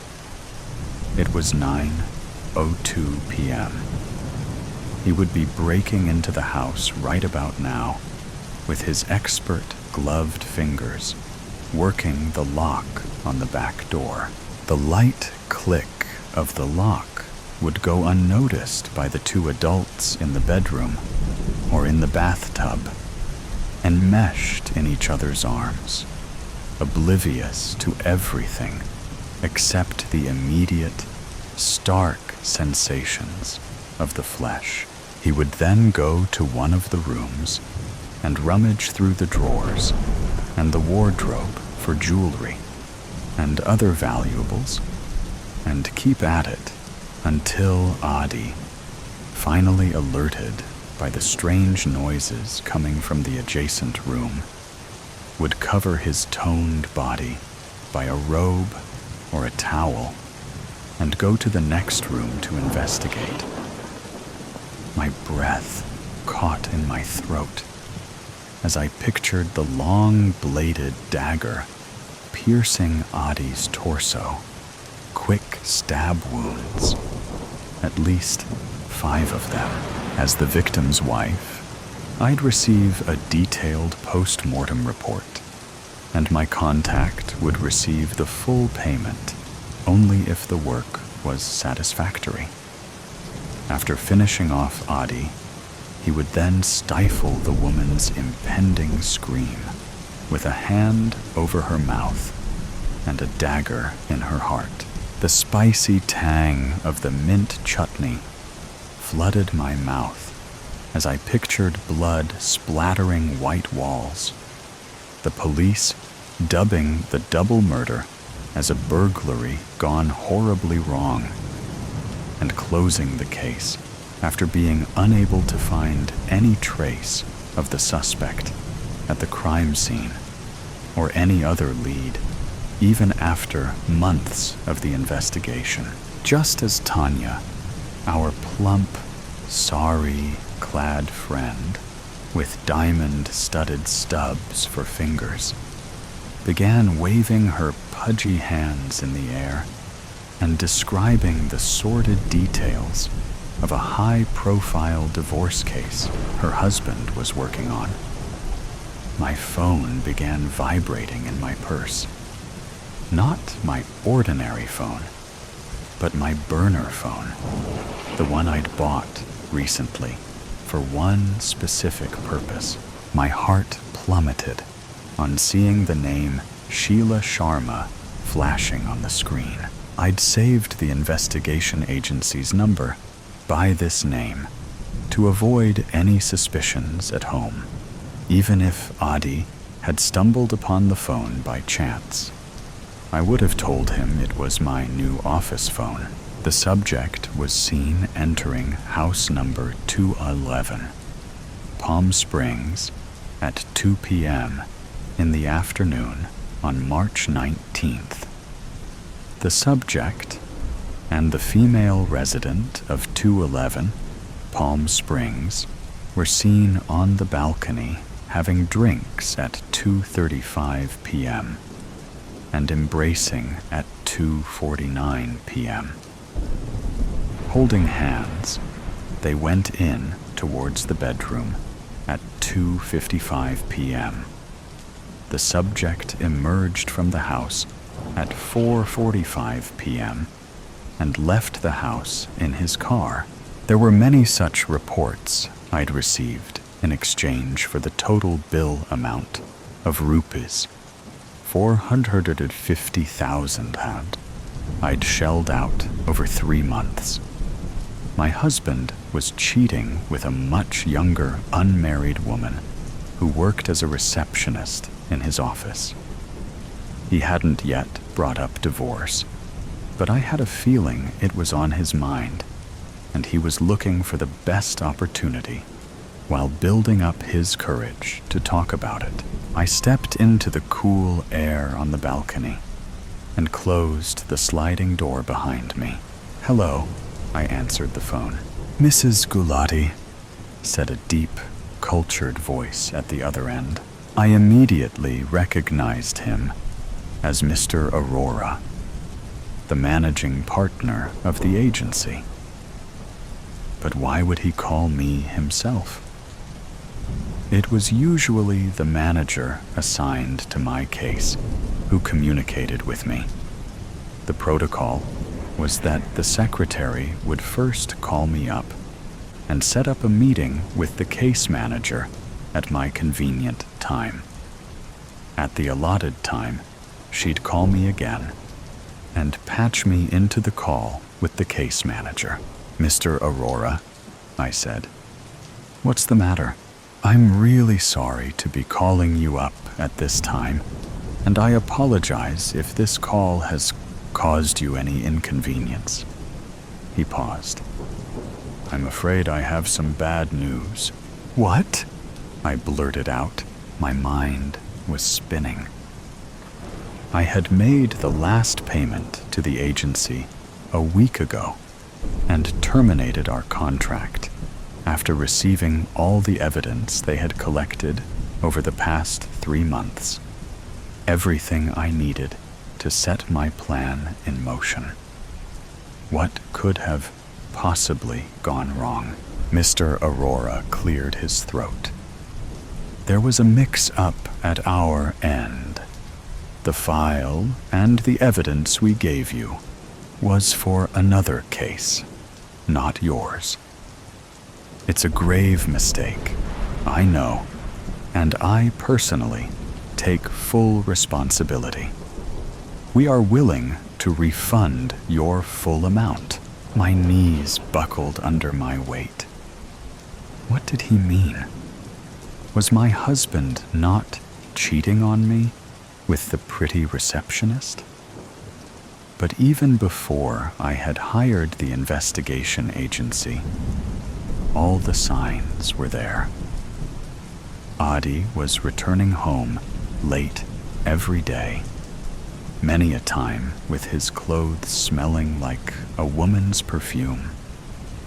He was distracted and extremely possessive of his mobile phone, taking it with him to the toilet as if he needed it to wipe his ass. No, my husband was certainly cheating on me. All the signs were there. "I want the correct file," I said, finally finding my voice. "Of course," said Mr. Aurora, his voice heavy with relief. "I have it here with me. I can have it delivered to your office tomorrow morning. Would that be okay?" In my purse, my other mobile began vibrating. Why was Roy calling me at this hour? I had spoken to him 2 hours ago on my way to Mira's house. He knew I'd be occupied today, and how critical it was for everything to be perfect tonight. One call in one evening could be attributed to work discussions. We worked together, after all. But 2 calls on the night my husband got murdered could arouse suspicion. I groaned inwardly. "Sorry, did you say you have the file on your desk?" "Yes, I do." "Read it out to me." A pause. "Sorry, Mrs. Gulati. Transmitting this information over the phone." My head was exploding with fury, splotches of red blurring my vision. "Listen to me, Aurora. You've fucked me by giving me the wrong information. I could sue you for lakhs of rupees. I could have your ass arrested. Read me the information right now, or you'll pay dearly for your mistake." I could hear his mind's machinery whirring over the mobile phone. "Aurora," I said in my best intimidating voice. "Just a minute, please," he said. Some papers rustled. "Your husband indeed is cheating on you, Mrs. Gulati. The address of the woman in question?" "Yes," I said breathlessly. "C401, High Garden, Indiranagar." The woman is... I'll call you back. I snapped the phone shut, holding my head between my hands. Mira. My best friend, Mira. Adi and Mira. I could not believe it. I was going to ask them to bring photographic evidence this time. I wouldn't believe just the report like I did the last time. With trembling hands, I dialed my contact's number. Maybe it was not too late for the couple in 221 Palm Springs, somebody else's cheating husband and his mistress. Maybe the dense Bangalore traffic had delayed my contact. Maybe call waiting. He was talking to somebody else. Fuck. Roy's name flashed on my mobile once again. Hey, is everything okay? I froze on hearing Myra's voice behind me. She had appeared silkily out of nowhere and was now standing less than 3 feet away. I gazed into her brown eyes, trying to find the answers to my questions. Was it really you who was having an affair with my husband? Why did you betray your best friend? All's well. I need to use the washroom, I said, sliding in through the door past her. I went directly into her bedroom and closed the door. 2 or 3 minutes was all I had before she became suspicious. I began rummaging through her jewelry box on the dresser. If she was the woman Adi was having an affair with, she'd be missing a leaf-shaped diamond stud, one of which I'd found between the bed and the mattress while changing the sheets in our guest room. So many earrings and rings and chains in gold and diamond. And the woman was still unhappy. Aha!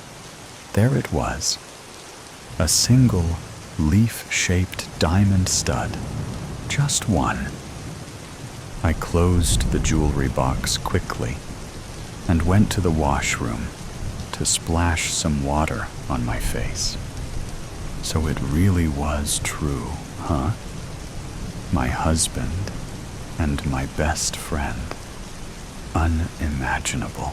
I grabbed my burner phone from my purse and dialed my contact once again. Thankfully, this time he picked up on the second ring. "Ma'am," he said in his hoarse voice. "The work is done. I'm out of there. Everything went according to plan." I sat on the toilet seat and began hyperventilating. Somebody else's cheating husband and his mistress were dead, thanks to me. If I got rid of the burner phone, there still wasn't anything to link me to the murders. In fact, given that I had no idea who the victims were, there was no way the murders could be tied back to me. The investigation agency would keep quiet. I'd make sure of that. I'd pay the contact discreetly, as I'd originally planned. Anyway, he was a professional killer who wouldn't get caught. There was nothing else. Roy's name flashed on my mobile for the 3rd time in the past 10 minutes. Roy was my married colleague, my longtime friend, and now my lover for the past 6 months, ever since I began suspecting that Adi was cheating on me. He'd been such a source of comfort to me and had become a very special part of my life. Did I love him? I don't know. I certainly missed his ribald jokes and his infectious laughter, the confidence he exuded, and the affection he showered upon me. his sharp intelligence and his precise meticulousness when he wasn't around. Once I'd got rid of Audie, I looked forward to spending more time with Roy. Our first night together would be very special. I was sure of it. "Hello?" I answered. I was greeted by a sputtering sound. "Roy, are you okay?" I asked, alarmed. "I've been..." The rest of the sentence was wiped out by a fit of violent coughing. I stood bolt upright. "What's wrong? Where are you?" "Stabbed. I've been stabbed," he managed to blurt out. "What? Where? Have you called an ambulance?" he said when he stabbed me. "Roy!" I screamed into the phone. "When he stabbed me," he said. Courtesy of Mrs. Galati, my phone slipped through my fingers and clattered to the tiled bathroom floor. My first instinct was to scream, but I simply collapsed on the cold, hard floor. As the sound of the wailing police sirens pierced the night air, I stared bleakly out of the window, contemplating the swiftly approaching karmic retribution. Sins and sinners. Secrets carry weight like lead. Iris inhaled the pleasant air, which was ripe with the dewy petrichor of the post-rain evening. A cool breeze ruffled the leaves of nearby lofty mango trees, all of which were well endowed with succulent yellow mangoes. The sky was shades of pretty pink and purple pastels, making her way down the narrow path between the tall trees. She recollected her memories with Dante, Isabel, Rhett, and Jax, running along the shore, pushing each other in the sea, and dreaming about sailing the world one day. They would stand and watch the sea crash onto the shore for hours, and it'd still never be enough. She remembered standing on the cliff with her friends and taking in the salty sea breeze. When the sun would set, the vast body of water would reflect the warm colors of the endless sky, and there hadn't ever been a more beautiful sight. She'd gaze at it for hours, fantasizing about unending aspirations and dreams. Iris traced the carvings on the trees she used to very much enjoy making, with scraps of metal and pieces of wood she mysteriously found every day. She suspected it was Jax, always doing these little things for her that could brighten her day. He could rarely say no to her, which led to them being part of quite questionable activities. She'd once said that she wanted to visit the yearly carnival on her birthday, and the next day she found the gleaming golden entry tickets of the carnival on her bed. She didn't really question where he got the tickets from, since they cost a lot, and he wasn't from a rich family. But she did remember him mentioning a friend who owed him a favor. Isabella and Rhett had been so jealous that day. Iris giggled, recalling the look on their faces. As she ventured further on the narrow path between the tall trees, the pastel-colored sky started to fade away into the dark shadows, from dusty lilac to indigo, and from indigo to inky black. A cool breeze blew, ruffling the leaves of the nearby mango trees, which were swaying to the notes of the wind. Iris shuddered, feeling the wind on the bare skin of her arms. She had half a mind to spend the whole night there. But even she knew it wasn't the best decision to invite the dangers lurking in the dark. Too lost in her thoughts, she didn't notice where she was keeping her foot. Instead of stepping on the hard rocks and stones, she stepped on the muddy soil. Her eyes went wide as she tried to grab a stray branch in hopes of regaining her balance.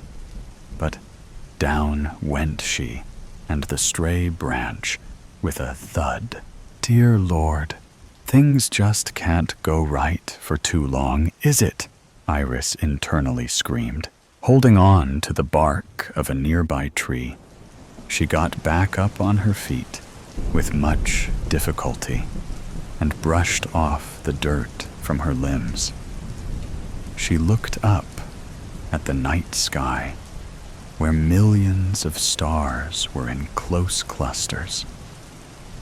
But the full moon blazing in the sky was even more beautiful than the stars around. She smiled as she thought of the days she and her friends used to gaze at the moon together and talk about a fictional world that was everyone's personal paradise. Sadly, growing up had burst her bubble of believing that she could ever live in a place where the sky met the seas. With a sigh, she looked at the rich brown soil, padding around to look for her phone. Walking around in the mud, leaving her footprints behind, she heard a satisfying crunch. A shiver ran down her spine, and she visibly shuddered. Believing that the sound was of her own footstep, Iris took a step backward and crouched down. She started digging around in that area, throwing away the twigs, leaves, and lumps of soil she came across till she felt something papery. Scrunching her brows, she pulled up the small piece of paper from the ground and held it in her hands. The paper was tattered and torn from the edges and dust-laden with a tint of yellowish tan. She blew air onto it and wiped off the remaining dirt on her white blouse, leaving behind an unlovely stain. It's not like it is clean anymore, to begin with, Iris huffed. Squinting her eyes and looking closely at the paper, she realized it was a photograph of a younger version of Rhett, Jax, Isabella, and herself. Huge grins showing their crooked teeth and resting their arms on each other's necks. Those wonderful memories came rushing back to her. But the small smile on her face vanished as she remembered how her wonderful childhood had a terrible turn of events. Chartusa. Rhett had always been the golden child in their circle. However, he did have a mean streak to him. Envy rolled off him whenever someone else outdid him. Over the years, harmless cursing turned into aggressive shoving, pushing, and malevolent acts driven by hostility. He was at the point where he used to be jealous even when Jax, Isabella, and Iris used to hang out in pairs sometimes. Isabella called it a phase of extreme insecurity. Perhaps he felt that his friends wouldn't want to hang out with him if he wasn't the best. Perhaps he believed the quote, "Either you're something or you are nothing at all," a bit too much. Nonetheless, whatever it wasn't going to end well for him if he didn't change his unpleasant behavior. She'd contemplated on staying away from Rhett, but Isabella told her that they wouldn't want his situation to worsen. She had reluctantly agreed. After a few days, Rhett's birthday arrived. Isabella had decided to throw him a surprise party that would cheer him up.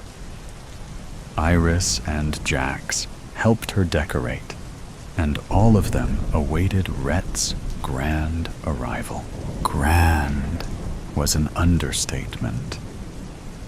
Rhett had arrived, reeking of strong alcohol, ignoring the presence of Isabella and Iris. He headed straight towards Jax and held him by his collar. His lips curled in disgust as he uttered some unmentionable words. Processing the enormity of what just happened, the girls ran towards Rhett to pull him away from Jax. But Rhett already managed to land a punch on the poor guy's face, escaping the grip of Isabella and Iris. He kept on punching Jax till his knuckles were bloody. Horrified, Iris grabbed the nearest object which she could find, which turned out to be an iron-made decor, and slammed it against Rhett's head. Ceasing his torture on Jax, he brought his hand towards his bleeding head and caught a few drops of blood on his fingertips. He felt lightheaded as black spots started appearing in front of his eyes. In the cold silence that followed, all of them could almost hear Rhett's last heartbeats as he closed his eyes, took his final breath, and fell on the floor with a loud thud. "He's gone." Isabella broke the silence, her eyes void of any emotion. "I'm sure he's in a better place now." Isabella continued, after no one spoke a word. "What have I done?" whispered Iris, tears threatening to come out of her eyes. It still seemed unreal. "You did what was right. You ended his reign of terror. Best he be dead than alive," Jax said, anger evident in his tone as he looked at the ghoulish body of his once best friend. "Why did he do that to you? Did something happen between you two?" Iris asked Jax. Not receiving a response, she prompted again. "Answer me, Jax. I can't live with the guilt, but at least I'll die peacefully, knowing that what I've done was for the right reason." Did he need a reason any longer to punch the shit out of his friends? Said Jax. "What happened between you two?" she asked for the second time. "Stop asking that question again and again," Jax said, his teeth grinding together. "Why? Don't you realize what has just happened? How can you be so... Iris was at a loss for words. "You know that's a bloody problem of yours. All you and your selfish nature do is present yourself as the victim. Stop making everything about you, Iris. Stop pressuring me. And it's you who has killed him, not us." "Oh, Oh, so I should have let him beat you to death, is it? That would have been better than this, said Jax, his eyes icy as he stomped away, as if her soul could bleed an ocean through the eyes. That was the enormity of Iris's sobbing. Isabella hugged her, slowly rocking her body as if she was a little child. Iris, he didn't mean any of that. He is just upset. Anyone would have felt that way, I'm sure. What you did, it wasn't wrong. It was inevitable. You freed him from the evil inside, consoled Isabella, who had been quiet all this long. How do you even understand 1% of what we're feeling anyway? You didn't do any of this. Iris laughed humorlessly. Rhett was the closest to you than any of us. Didn't you consider him your friend? Don't you feel the least sad about it? You don't seem to be grieving at all. Just because I don't express it does not mean I don't feel it. And Rhett was as much of a friend to me as he was to the rest of us. Would you rather he attain peace through death, or rather he continue inflicting violence and chaos on us? Iris didn't say anything afterward. The weight of the guilt was heavy. Despair was a crushing force on her chest, constricting her breath and coloring the world around her. Black as she too was slowly engulfed by the darkness.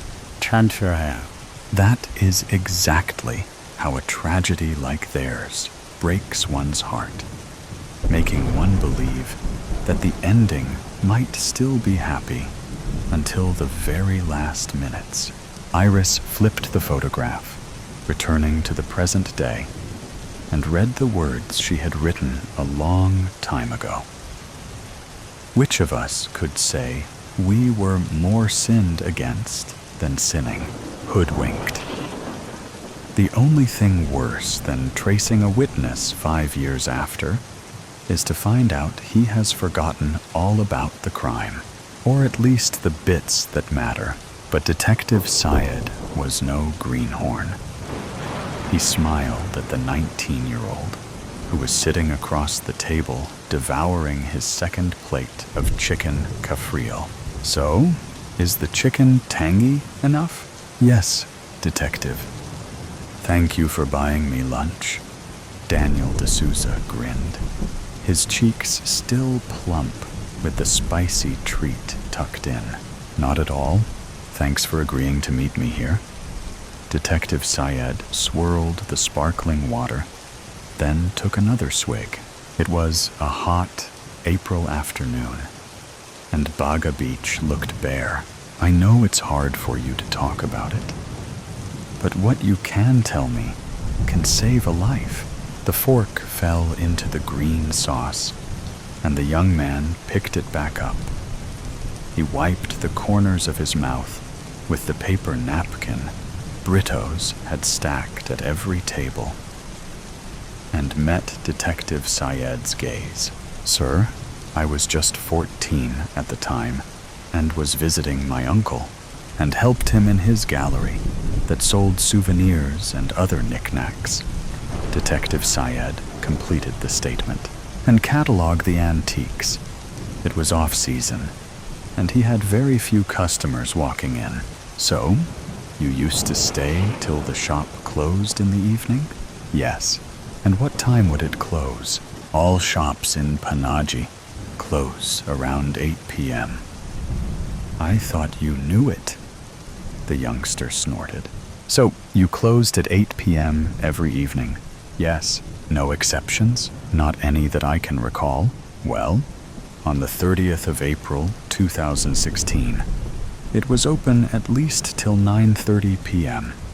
Afterwards, the CCTV blanked out. Oh, it was the last day of the month. Maybe it was open for stock taking. Staying open late at night after a whole day of no business? Detective Syed cocked his left eyebrow. Detective, can I leave now? I'm not feeling too well, and I can't recall much. Daniel tried to slide out of his bamboo chair. The detective's eyes held steady. Daniel, I have not even started asking anything yet. And you know I'm going to get to it one way or the other. So, why don't you help me out here? I can be of no help to you, detective. I shouldn't even have come here. It was a mistake. Daniel got up and hobbled on the slippery sand. Detective Syed cleared his throat and said in a voice that rose above the waves that crashed outside, "We went through the old CCTV footage. It shows someone coming out of the shop at 9:30 p.m. Daniel stopped in his tracks and turned. He walked back to the table and growled. You know, detective, I was a minor at the time and can't be charged with anything. True, but you could have been sent to a juvenile detention center. Could have been, but wasn't. Wait, for what? Daniel's face turned red. For whatever you didn't confess to, Detective Syed said in an even tone as he gestured for Daniel to sit down. We are not here to talk about it, though. We are here to discuss the footage we got from Tanishq Jewelry 3 days ago. Daniels sported the same look as the fish kept on the ice at the entrance. So, Daniel, how about you sit down and I'll order you a bibinka? No, thanks. I'm full. What is it that you want to know? Daniel, on the night of 30th April 2016, between 9 to 10 p.m., robbers drilled a hole in the back wall of Swarna Jewelers and hauled the stuff worth INR 8 crore with them. As you already know, it's next to Pablo's gallery. You didn't hear anything? No. As my uncle said at the time, I was not there.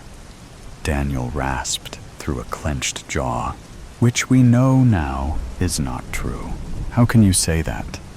I'm sure many own a hoodie of the same brand, but I'm sure they will not be wearing one on a humid April night. And who said anything about a hoodie? What hoodie? Daniel countered. Detective Syed let out a chuckle. He knew it was the best antidote for teenage bravado. Okay, the same one that the CCTV outside Tanishq captured 3 days ago. This one should be easier to remember. Daniel's face turned pale. What is the connection between the two? You tell me. The detective parlayed in a calm voice. Okay, I was helping my uncle at the store the night Swarna Jewelers was looted. But I swear, we didn't hear a thing. We had almost finished when a man in a dark blue hoodie turned up at the store asking for a lighter. He was wearing shades, and I found that suspicious. He didn't realize I was watching him as he took out his wallet and dropped a gun. My uncle at the register could not see it, but I did. The vase in my hand fell, and the next moment, the gun was pointed at me. Okay, what happened next? I can't remember what exactly happened. Daniel's eyes were like the floodgates about to be opened. Detective Syed leaned back on his tubby chair, rocked the back of his head in his knitted hands, and cajoled. Take a deep breath and try again. That bibinka is still on the offer?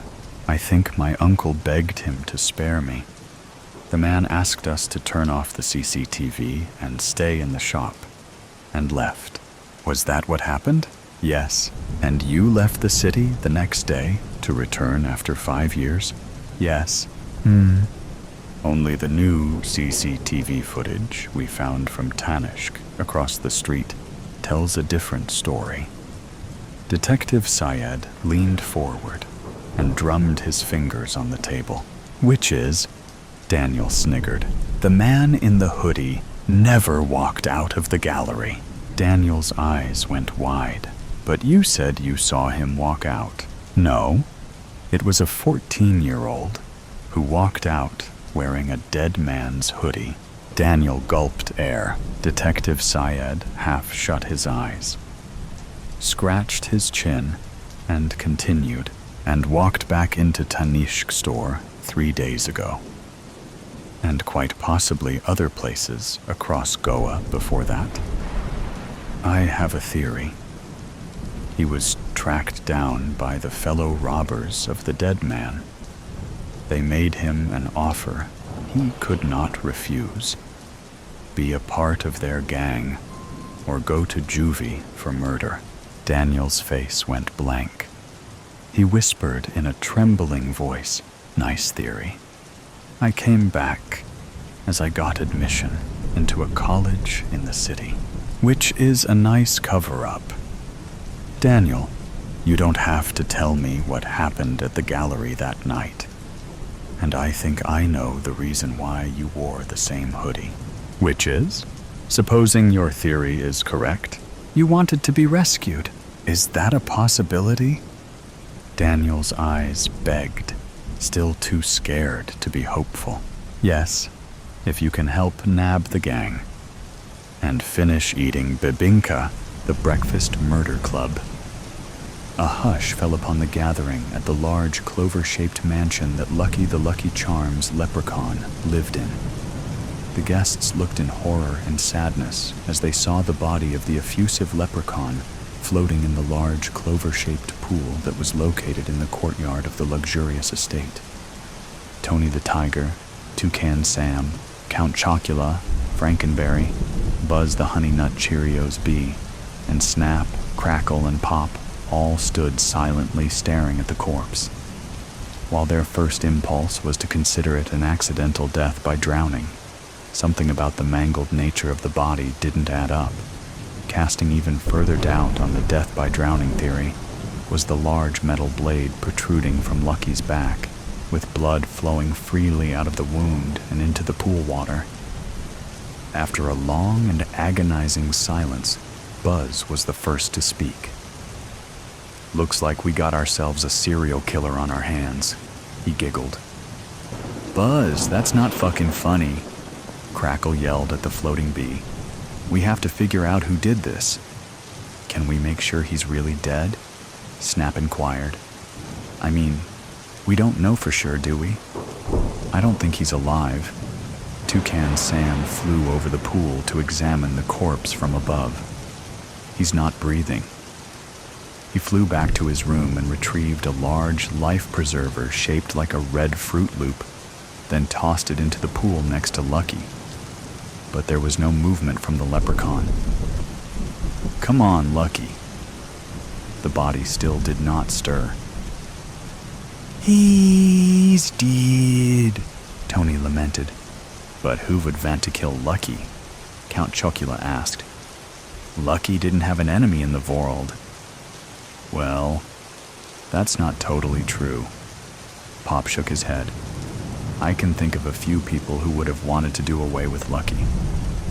"Like who?" Frankenberry asked as he retrieved a pool skimmer and attempted to push Lucky's body toward the side of the pool for retrieval. "Well, for starters, how about his children?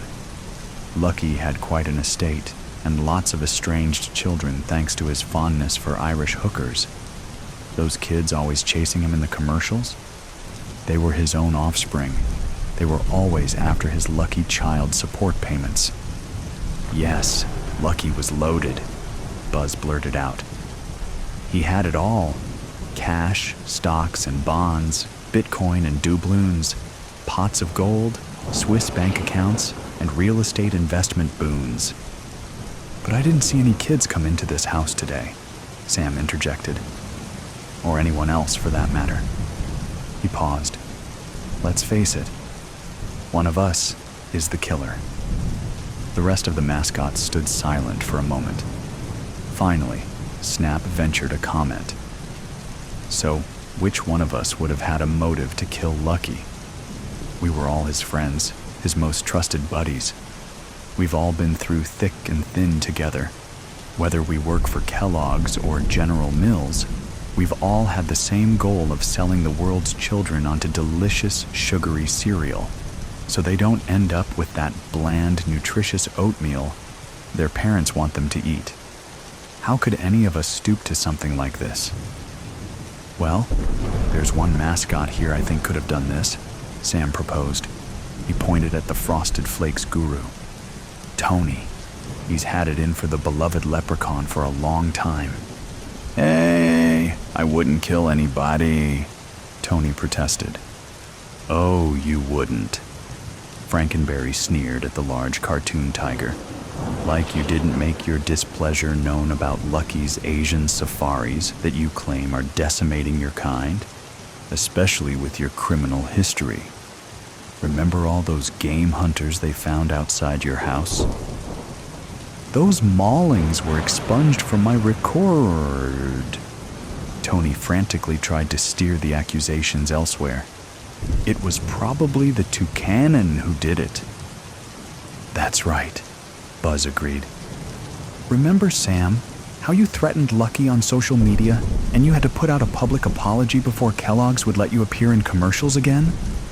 Sam leapt to his own defense. Well, he was nasty to me, too. He said that Fruit Loops were nothing more than gay Cheerios. He should have been kicked off of Twitter, too. He's guilty, Tony exclaimed as the other mascots took a harsh eye to the toucan. Tony, Pop yelled at the tiger. This isn't one of your stupid commercials.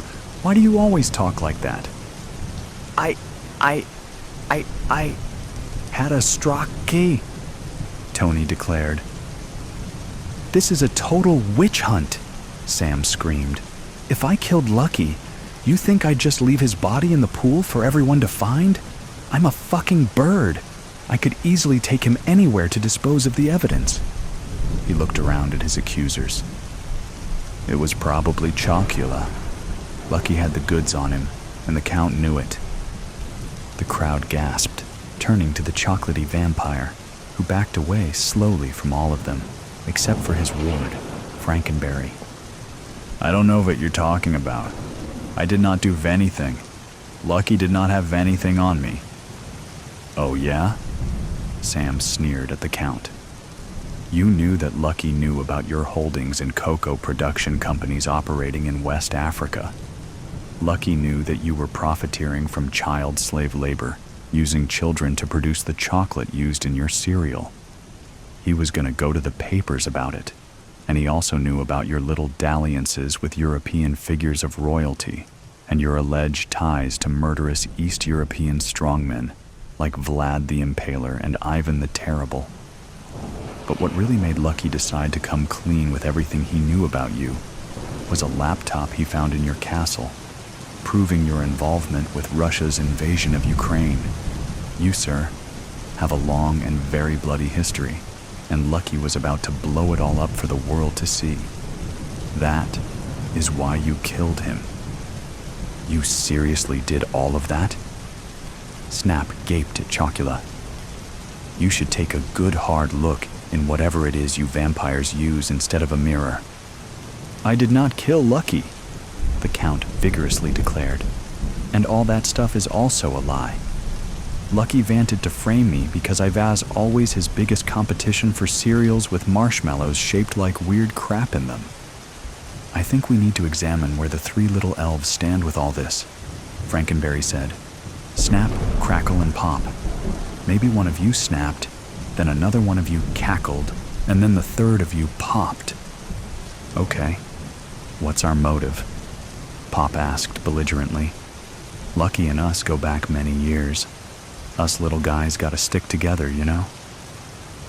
Like you never had it in for the little leprechaun who works for your rival company. Buzz buzzed. He always beat you in the little people's competitions at the breakfast conventions. Plus, his cereal always did better with children aged 6 to 18, especially in those from wealthier households. Snap sniffled. Yes, he was our whimsical little rival, but that doesn't mean any of us would kill him. If it was anybody here who did it, it was probably the pink monstrosity standing over there. Frankenberry frowned as the crowd turned in his direction. Me? Screw you, you little elf. I would never kill Lucky. Oh, yeah? Snap asserted. Like you never got into Lucky's face about all the rumors he spread about you, about the name of your cereal meaning it contained genetically modified berries. Frankenberry shook his head sadly. Yeah, I guess it did hit me below the belt when he told people that. My sales went down over 20% because of him. Also, Lucky did sleep with your wife, Chocula added. She said sex with me was like sleeping with a corpse, Frankenberry cried. Well, I can't help that. I'm made of corpses. The hell was she doing with that little Irish runt anyway? His pecker is probably the size of a matchstick. Whoa, I think we best move on, Sam suggested. Wait a minute, we never talked about Buzz. Our flying friend here had a very good motive to off our beloved leprechaun. Okay, I see where this is going, but I am not the killer, Buzz screamed. Yes, Lucky interfered with my efforts to spread awareness of the threat to honeybees. He'd go around saying horrible things about my people, that we're all dangerous, invasive species who sting people for fun. He kept showing everyone that damn Wu-Tang Clan video where the killer bees attack New York. He even tried to convince Michael Bay to produce an action or horror movie called Night of the Bumblebees. All because my cereal beats his among the 18 to 34 female demographic. That's not the only reason, Sam insisted. It's well known in the industry that Lucky also encouraged the worker bees in your hives to unionize. Apparently, work conditions at your company are so bad that many of your employees have jumped ship to work for Amazon and Walmart. I mean, God forbid you provide your employees with full dental. What the hell do my bees need dental for? Buzz countered. They don't even have teeth. Okay, enough, Crackle yelled. This isn't getting us anywhere. It's clear that almost all of us had a motive to kill Lucky, but obviously only one of us actually did it. We have to start looking for clues. We need to check any video surveillance of the pool, examine Lucky's wounds, get an autopsy done, anything that might clue us in on how and when he died, and who was with him when he expired. No sooner did he finish talking than all the lights went out. The courtyard area was suddenly shrouded in darkness, with none of the mascots being able to see anything, despite some of them normally having excellent night vision. Then, only moments later, the lights came back on as quickly as they turned off. Everyone shrieked in horror as they saw Crackle laying on the ground, covered in blood and not moving. Crackle! Snap screamed. Who did this to you? The killer has struck again, Tony exclaimed. We have to find out who did this, Toucan yelled. Everyone, follow my nose and stick together. Suddenly a voice was heard from inside the house. Ahem, everyone. If you'll turn your attention to me, I think I know the solution to this perplexing mystery. The gathering turned their heads to see the newcomer, Captain Crunch, emerge from the mansion and into the pool yard. Captain! Pop cheered. What are you doing here? I came here earlier, saw what happened, and have been investigating the house ever since, the captain chuckled. I've become quite adept at sleuthing ever since my court-martial from the Navy forced me into early retirement." "So, who was the killer?" Frankenberry asked. "And was it the same person who murdered Crackle just now?" Crunch took a whiff from his pipe. "Just calm down, and I will explain everything. First, here is an explanation of how it might have happened. How it might have happened. Tony did it," the captain announced, pointing at the shocked tiger in a fit of rage. Earlier today, he and Lucky were out by the poolside bar making chit-chat, and the conversation turned to health and nutrition. Tony repeatedly mocked the idea of marshmallows being considered a breakfast food, to which Lucky stated that marshmallows may not be a nutritious food, but that Tony was an endangered species and his mother was a whore. Tony immediately and swiftly murdered Lucky, inserted a knife into the body, and threw it into the pool to cover up the telltale slash wounds, and then bribed Buzz to kill the power using his stinger so that he could make an escape under cover of darkness. But when everyone gathered at the pool instead, Buzz had to sneak away in order to cut the electricity. Tony then took advantage of the darkness to kill Crackle, before the others could start searching and find out it was him who performed the dastardly deeds. "How dare you! It wasn't me!" Tony exclaimed. "Captain," Buzz belted out, "maybe you should stop with your bullshit detective work and go back to manning those glory holes, or whatever else it is you did that got you kicked out of the Navy." Captain Crunch was undeterred. "Those are the facts, I'm afraid. As ugly as they may be, we have a double murderer and an accomplice amongst us right now." "You both are going to jail for this," Snap cried in between shedding tears for his lost companion. "The hell I am," Tony snarled as he bore his fangs belligerently. "You real deed." He leapt up and pounced onto the ground, roaring and throwing his claws aggressively at the other mascots. "You don't want to mess with the eye of this tiger," Buzz declared as he pointed his stinger at the crowd and prepared to dive bomb into them. "'Cause believe me, you won't be a survivor." "Well, this is all a fun little romp," Captain Crunch announced, just as the fracas was about to go into full drive. "But it isn't actually how it happened. How about this? How about this?" "Toucan Sam is the culprit," Captain Crunch proclaimed once the mascots were all at his attention again. Lucky was about to publish a memoir detailing Sam's troubled history as a cocaine addict. Sam was afraid the revelation would cause parents to boycott Fruit Loops and tank sales of his product. So he waited until Lucky was alone in the pool yard, then pecked him to death with that long, fruity beak of his. The rest of the mascots were shocked, but Sam did not attempt to deny the accusation. "Well, yes, Lucky did meet his end with me. But aren't you forgetting about your little part in this, oh Captain, my Captain?" When Captain Crunch did not respond, Sam was quick to continue. "When Captain Crunch arrived at the scene, I knew he would figure things out.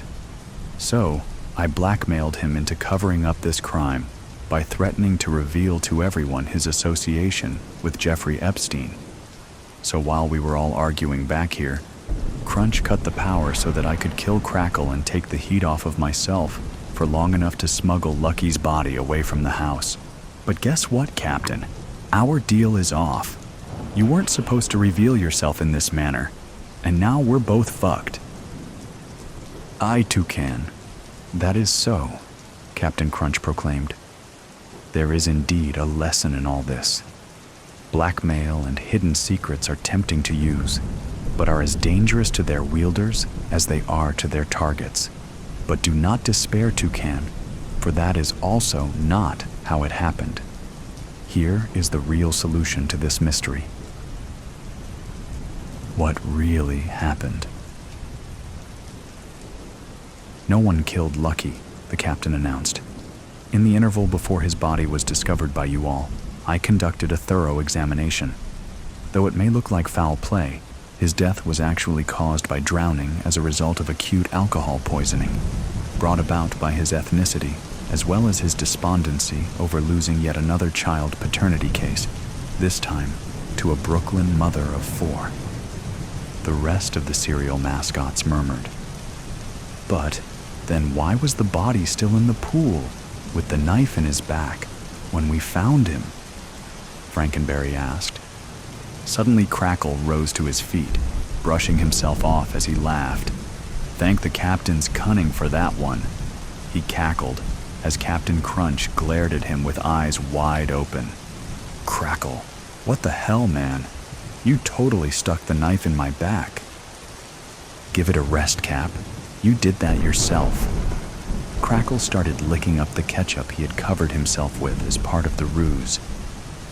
After the autopsy, Captain Crunch put the knife in Lucky's back and threw it into the pool to make the scene look like murder, sullying the reputation of the other serial mascots enough to make people forget about his court-martial, which was hurting sales of Crunch Berries.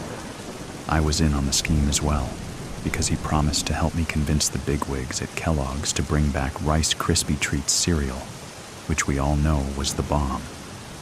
So I faked my death in order to make it look like a double homicide and allow Captain to declare himself a hero for solving the mystery. Plus, it would have allowed me to cash in on a very lucrative life insurance policy once I resurfaced under the brand name Rice Titties, the world's first pornographic cereal. Then why did you just blow it all right now? The captain seethed. You and I were gonna be rich beyond our wildest dreams. I had second thoughts lying down here just now. I realized that no one really wants boobs in their breakfast cereal. Crackle shrugged. So sue me. The rest of the mascots simply stood in silence for a moment. Captain Crunch decided to slip away quietly, to which no one else took notice. As the evening turned into full-on nighttime, they still stood in the pool yard without making a sound. Well, Buzz finally said, anyone want to go over to the Trix Rabbit's house? He texted me that he just made some brownies that are very much not for kids. Found you. Grandma is dying, but she has lived a long and good life. At the age of 97, she was in remarkably good shape until a cancer diagnosis 3 months ago. She made it clear from the start that she didn't want to fight it. No chemo, no radiation, no surgeries.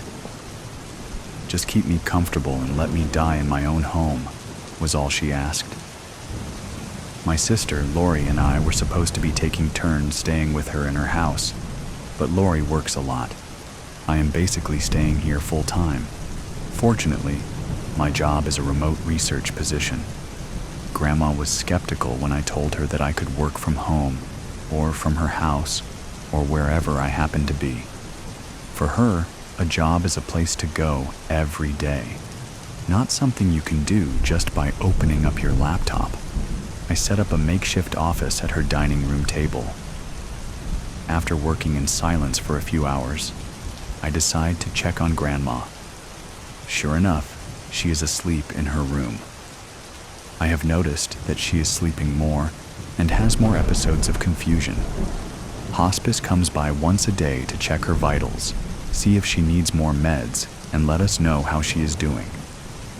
I begin to think about my grandma's life, the life that is about to end.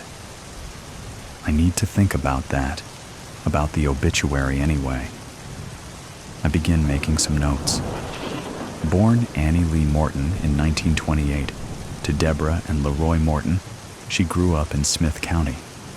At the age of 16, she got a job at the snack counter of the old Songbird drugstore. It was there she met John Joseph Lane, or Jojo as everyone called him. They married in 1950 and welcomed a son in 1955. Mrs. Lane went on to move to Livingston. She began a job with the Renault Insurance Agency as a secretary in 1964, where she worked until her retirement in 2002.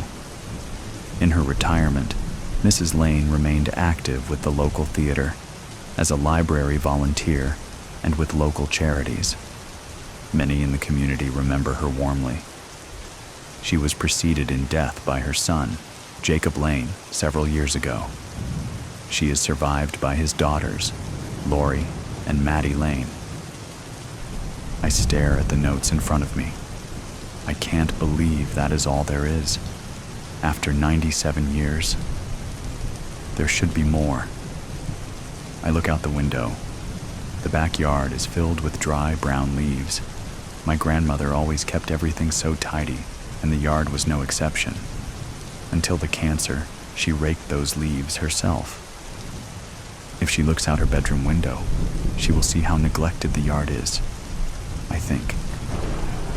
I retrieve the rake from the backyard shed, and I think about the short obituary. The truth is that Grandma's life had one big black hole. It was the void left by her husband and my grandfather, John Joseph Lane, or Jojo as everyone called him. My dad died in a car accident when I was 9. I then developed a burning curiosity to find out everything about his life and his family. My mother had packed away most of my father's things. I looked through them and found them lacking in giving me any clue about who he really was. So, when I spent time with my grandma, I looked to her for information. I rummaged through my father's old room, and that was where I first found pictures of my dad's father, Jojo. Grandma always spoke highly of Jojo. He was a good father, a good husband. They were in love and happy. My dad, as a boy, had adored Jojo. What happened to him? I remembered asking Grandma. Did he die? She was in her 70s then, but had the face of a younger woman. Her smile faded away, and her eyes became serious. He left one day, she said. But where did he go? I pressed on. At the age of 9, I didn't understand the concept of separation, abandonment, or heartbreak. I don't know, honey. You see, he had lost his job, and we were struggling, she explained. Sometimes, I think he just, maybe went off somewhere and decided to disappear. I remember being shocked and horrified at the prospect. As a child, I didn't know that people could just vanish, except for kids who were stolen. But adults, never were they supposed to disappear. After that, I never asked any more pointed questions about Jojo, but sometimes Grandma would make a remark that would give me a snippet of information. His favorite meal was meatloaf with mashed potatoes, peas, and yeast rolls. He was a good dancer. When my grandma was pregnant, Jojo knew it was going to be a boy. He was so excited to have a son. Then he left when my dad was 8 years old. It made no sense. I had asked my mom about the whole situation later on. She just shrugged. According to my dad, he fell asleep one night, and the next morning Jojo was gone. I think of this as I rake the leaves into piles. I start at the perimeter of the yard, and I am working my way to the center. I am out of shape, and am starting to sweat in spite of the cool temperature. One last drag of the rake across the ground, and I am going to go in and rest. I cannot believe my 97-year-old grandmother raked these leaves. My thoughts are interrupted when I realize that the rake is stuck on something. I can't seem to pull it toward me, so I lift it up, and that is when I see that the rake is tangled with a leather strap. Bending down, pushing the leaves and grass away, I realize that the strap is connected to something that is buried.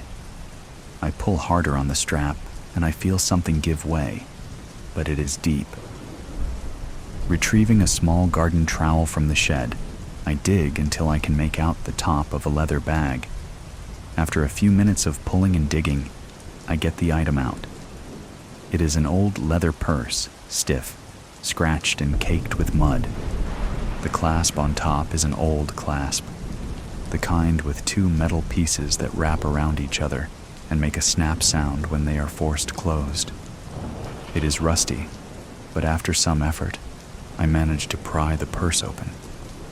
Looking down into the black plastic lining, I see that the purse is empty, except for a bundle wrapped in wax paper. The paper is brittle when I unfold it. Inside, I find a large brown stained envelope, and within it another smaller envelope. I open it to find even more wax paper, and finally a thick bundle of folded notebook paper tied with string. I untie the string and open the paper. It seems to be a letter of some kind. The first page has only one sentence. "Dear Jojo, I am so sorry," is written in my grandma's precise cursive script. At that moment, I hear a car pull into the driveway in front of the house. The hospice aide is here. I feel panicked. I go into the house, stopping in the kitchen. For some reason, I feel as if no one should see me with these papers. I tuck everything underneath the kitchen sink before I open the front door to greet the hospice aide. Grandma wakes when we enter her bedroom. She is confused when she sees the aide put the blood pressure cuff around her upper arm. "What are you doing?" she snaps at the aide. The aide's name tag says Lavana. She smiles at my grandma. "I'm just checking on you, Miss Lane, just kicking the tires and looking under the hood." My grandma laughs. "I think my transmission is going," she says. We all laugh. "Maybe so, but your motor is still running, Grandma," I tell her. After Lavana has left, I put on the kettle and take some warm chamomile tea up to the bedroom, but Grandma has already gone back to sleep. It won't be long now, I think. I pull the papers out from under the sink. I look at that first page again. "Dear Jojo, I am so sorry." I flip to the next page to read on. My grandmother's handwriting was unmistakable. Date: Monday, November 25th, 1963. Jojo, you are gone. I know where you are, and I cannot tell anyone, and I cannot keep it in. So I will tell the pages. Only the pages will know. I will write this. I will bury it deep, deep in the ground, deep in me. Jojo lost his job 3 months ago.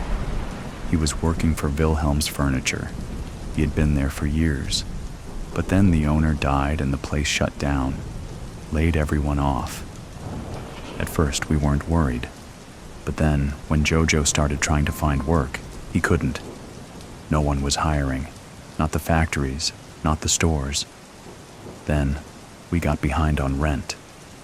The landlord said he would work with us, but then the gas bill went unpaid and got turned off. It was getting colder. I dressed in layers. I dressed our boy in layers. I scraped together meals of salt and pepper and butter and rice. Finally, we got into a fight. I told Jojo. He was no kind of man, no kind of father, that couldn't even feed his child, couldn't even keep him warm. Jojo, I will never forget your face when you left that night. I looked up for a moment. So there had been an argument, but that hardly explained the fact that Jojo was never seen or heard from again. I flipped to the third page, hoping to find answers. Grandma had written this page later. Date: Wednesday, November 26th, 1963. Jojo, you came back. You left, but you came back, and you had money. A big wad of cash. It looked funny. It was smeared with something, and then I realized that it was blood, and you were bleeding from your side, but you said it was nothing. You told me to hide the money, use a bit of it to buy food and pay the gas bill and rent, but hide the rest. Then you said you had to leave. Jojo, you said you were going to go to our cave, the one we used to go to when we were courting. You would be back in a few days. If anyone asked, I was to say that you were out of town, looking for work, and that you would be back, but you never came back. Within the handwritten pages was a newspaper clipping. It was about a robbery of a tavern 2 counties away. I read the clipping carefully, suspecting what it had to do with JoJo. The headline was big and bold in all capital letters. Robbery gone wrong. 1 dead, money missing. Officials are still trying to piece together what happened at Big Al's Tavern on the night of November 23, 1963. The tavern was reportedly not very busy, and the last customer who left at midnight reported seeing the owner, Al Harvey, cleaning the counter as he usually did at closing time. The next morning, Big Al would be dead on the floor of the tavern, and a trail of blood led out the door. Unfortunately, it was impossible to track further because of heavy rain during the night and early morning hours.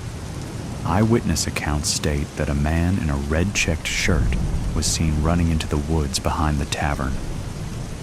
So JoJo, desperate to provide for his family, had committed a robbery.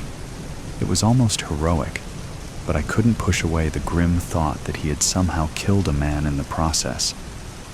Looking down into the bundle of paper, I see another newspaper clipping. Big Al put up a fight.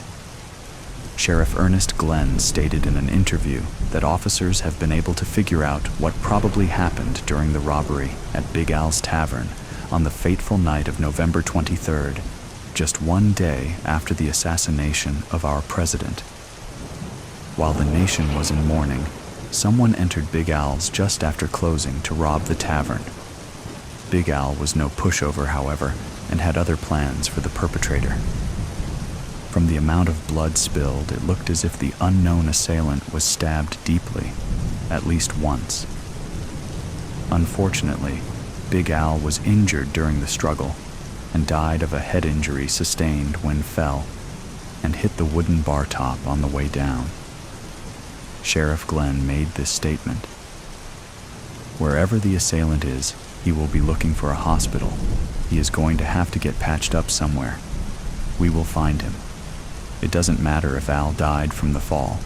We will be looking at murder charges." The next page was dated Friday, December 6th, 1963. It was written in Grandma's handwriting. "Dear JoJo, I went to the cave. I know you told me to wait, but I went to the cave where we used to go, where we spent so many hours talking with each other, loving each other. I found you there, my darling.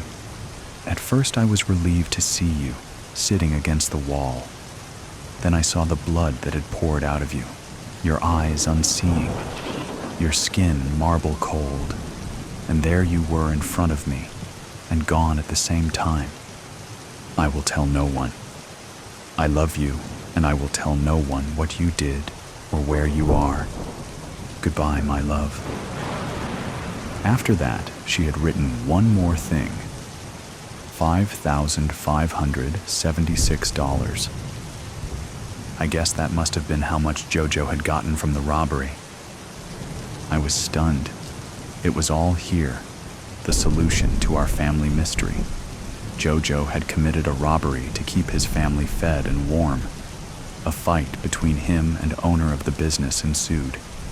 JoJo was seriously injured. The other man was killed in the struggle. JoJo managed to make it home, give Grandma the money, and take refuge in a cave, where he died of his injuries. Upstairs, I hear my grandma stirring. I hide the papers underneath the couch cushion and run upstairs. She is out of bed and so confused. I need to get to work, she tells me. Where? I ask. She is impatient with me. The drugstore, silly. Who are you anyway? I'm your granddaughter, Maddie, I answer. She laughs. I don't have a granddaughter. I'm only 18. I realize that her mind is somewhere back in time, before the tragedy of JoJo. Do you have a boyfriend? I ask slyly. Grandma smiles again.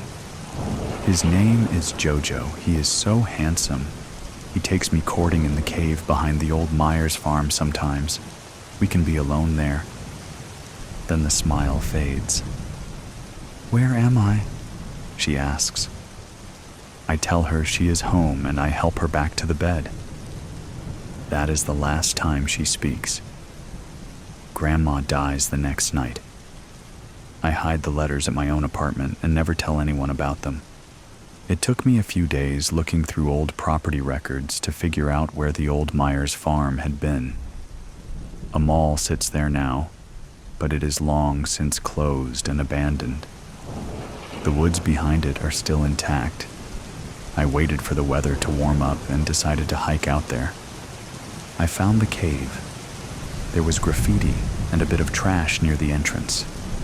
Inside, it was dark and cool. It went deep into the side of the mountain.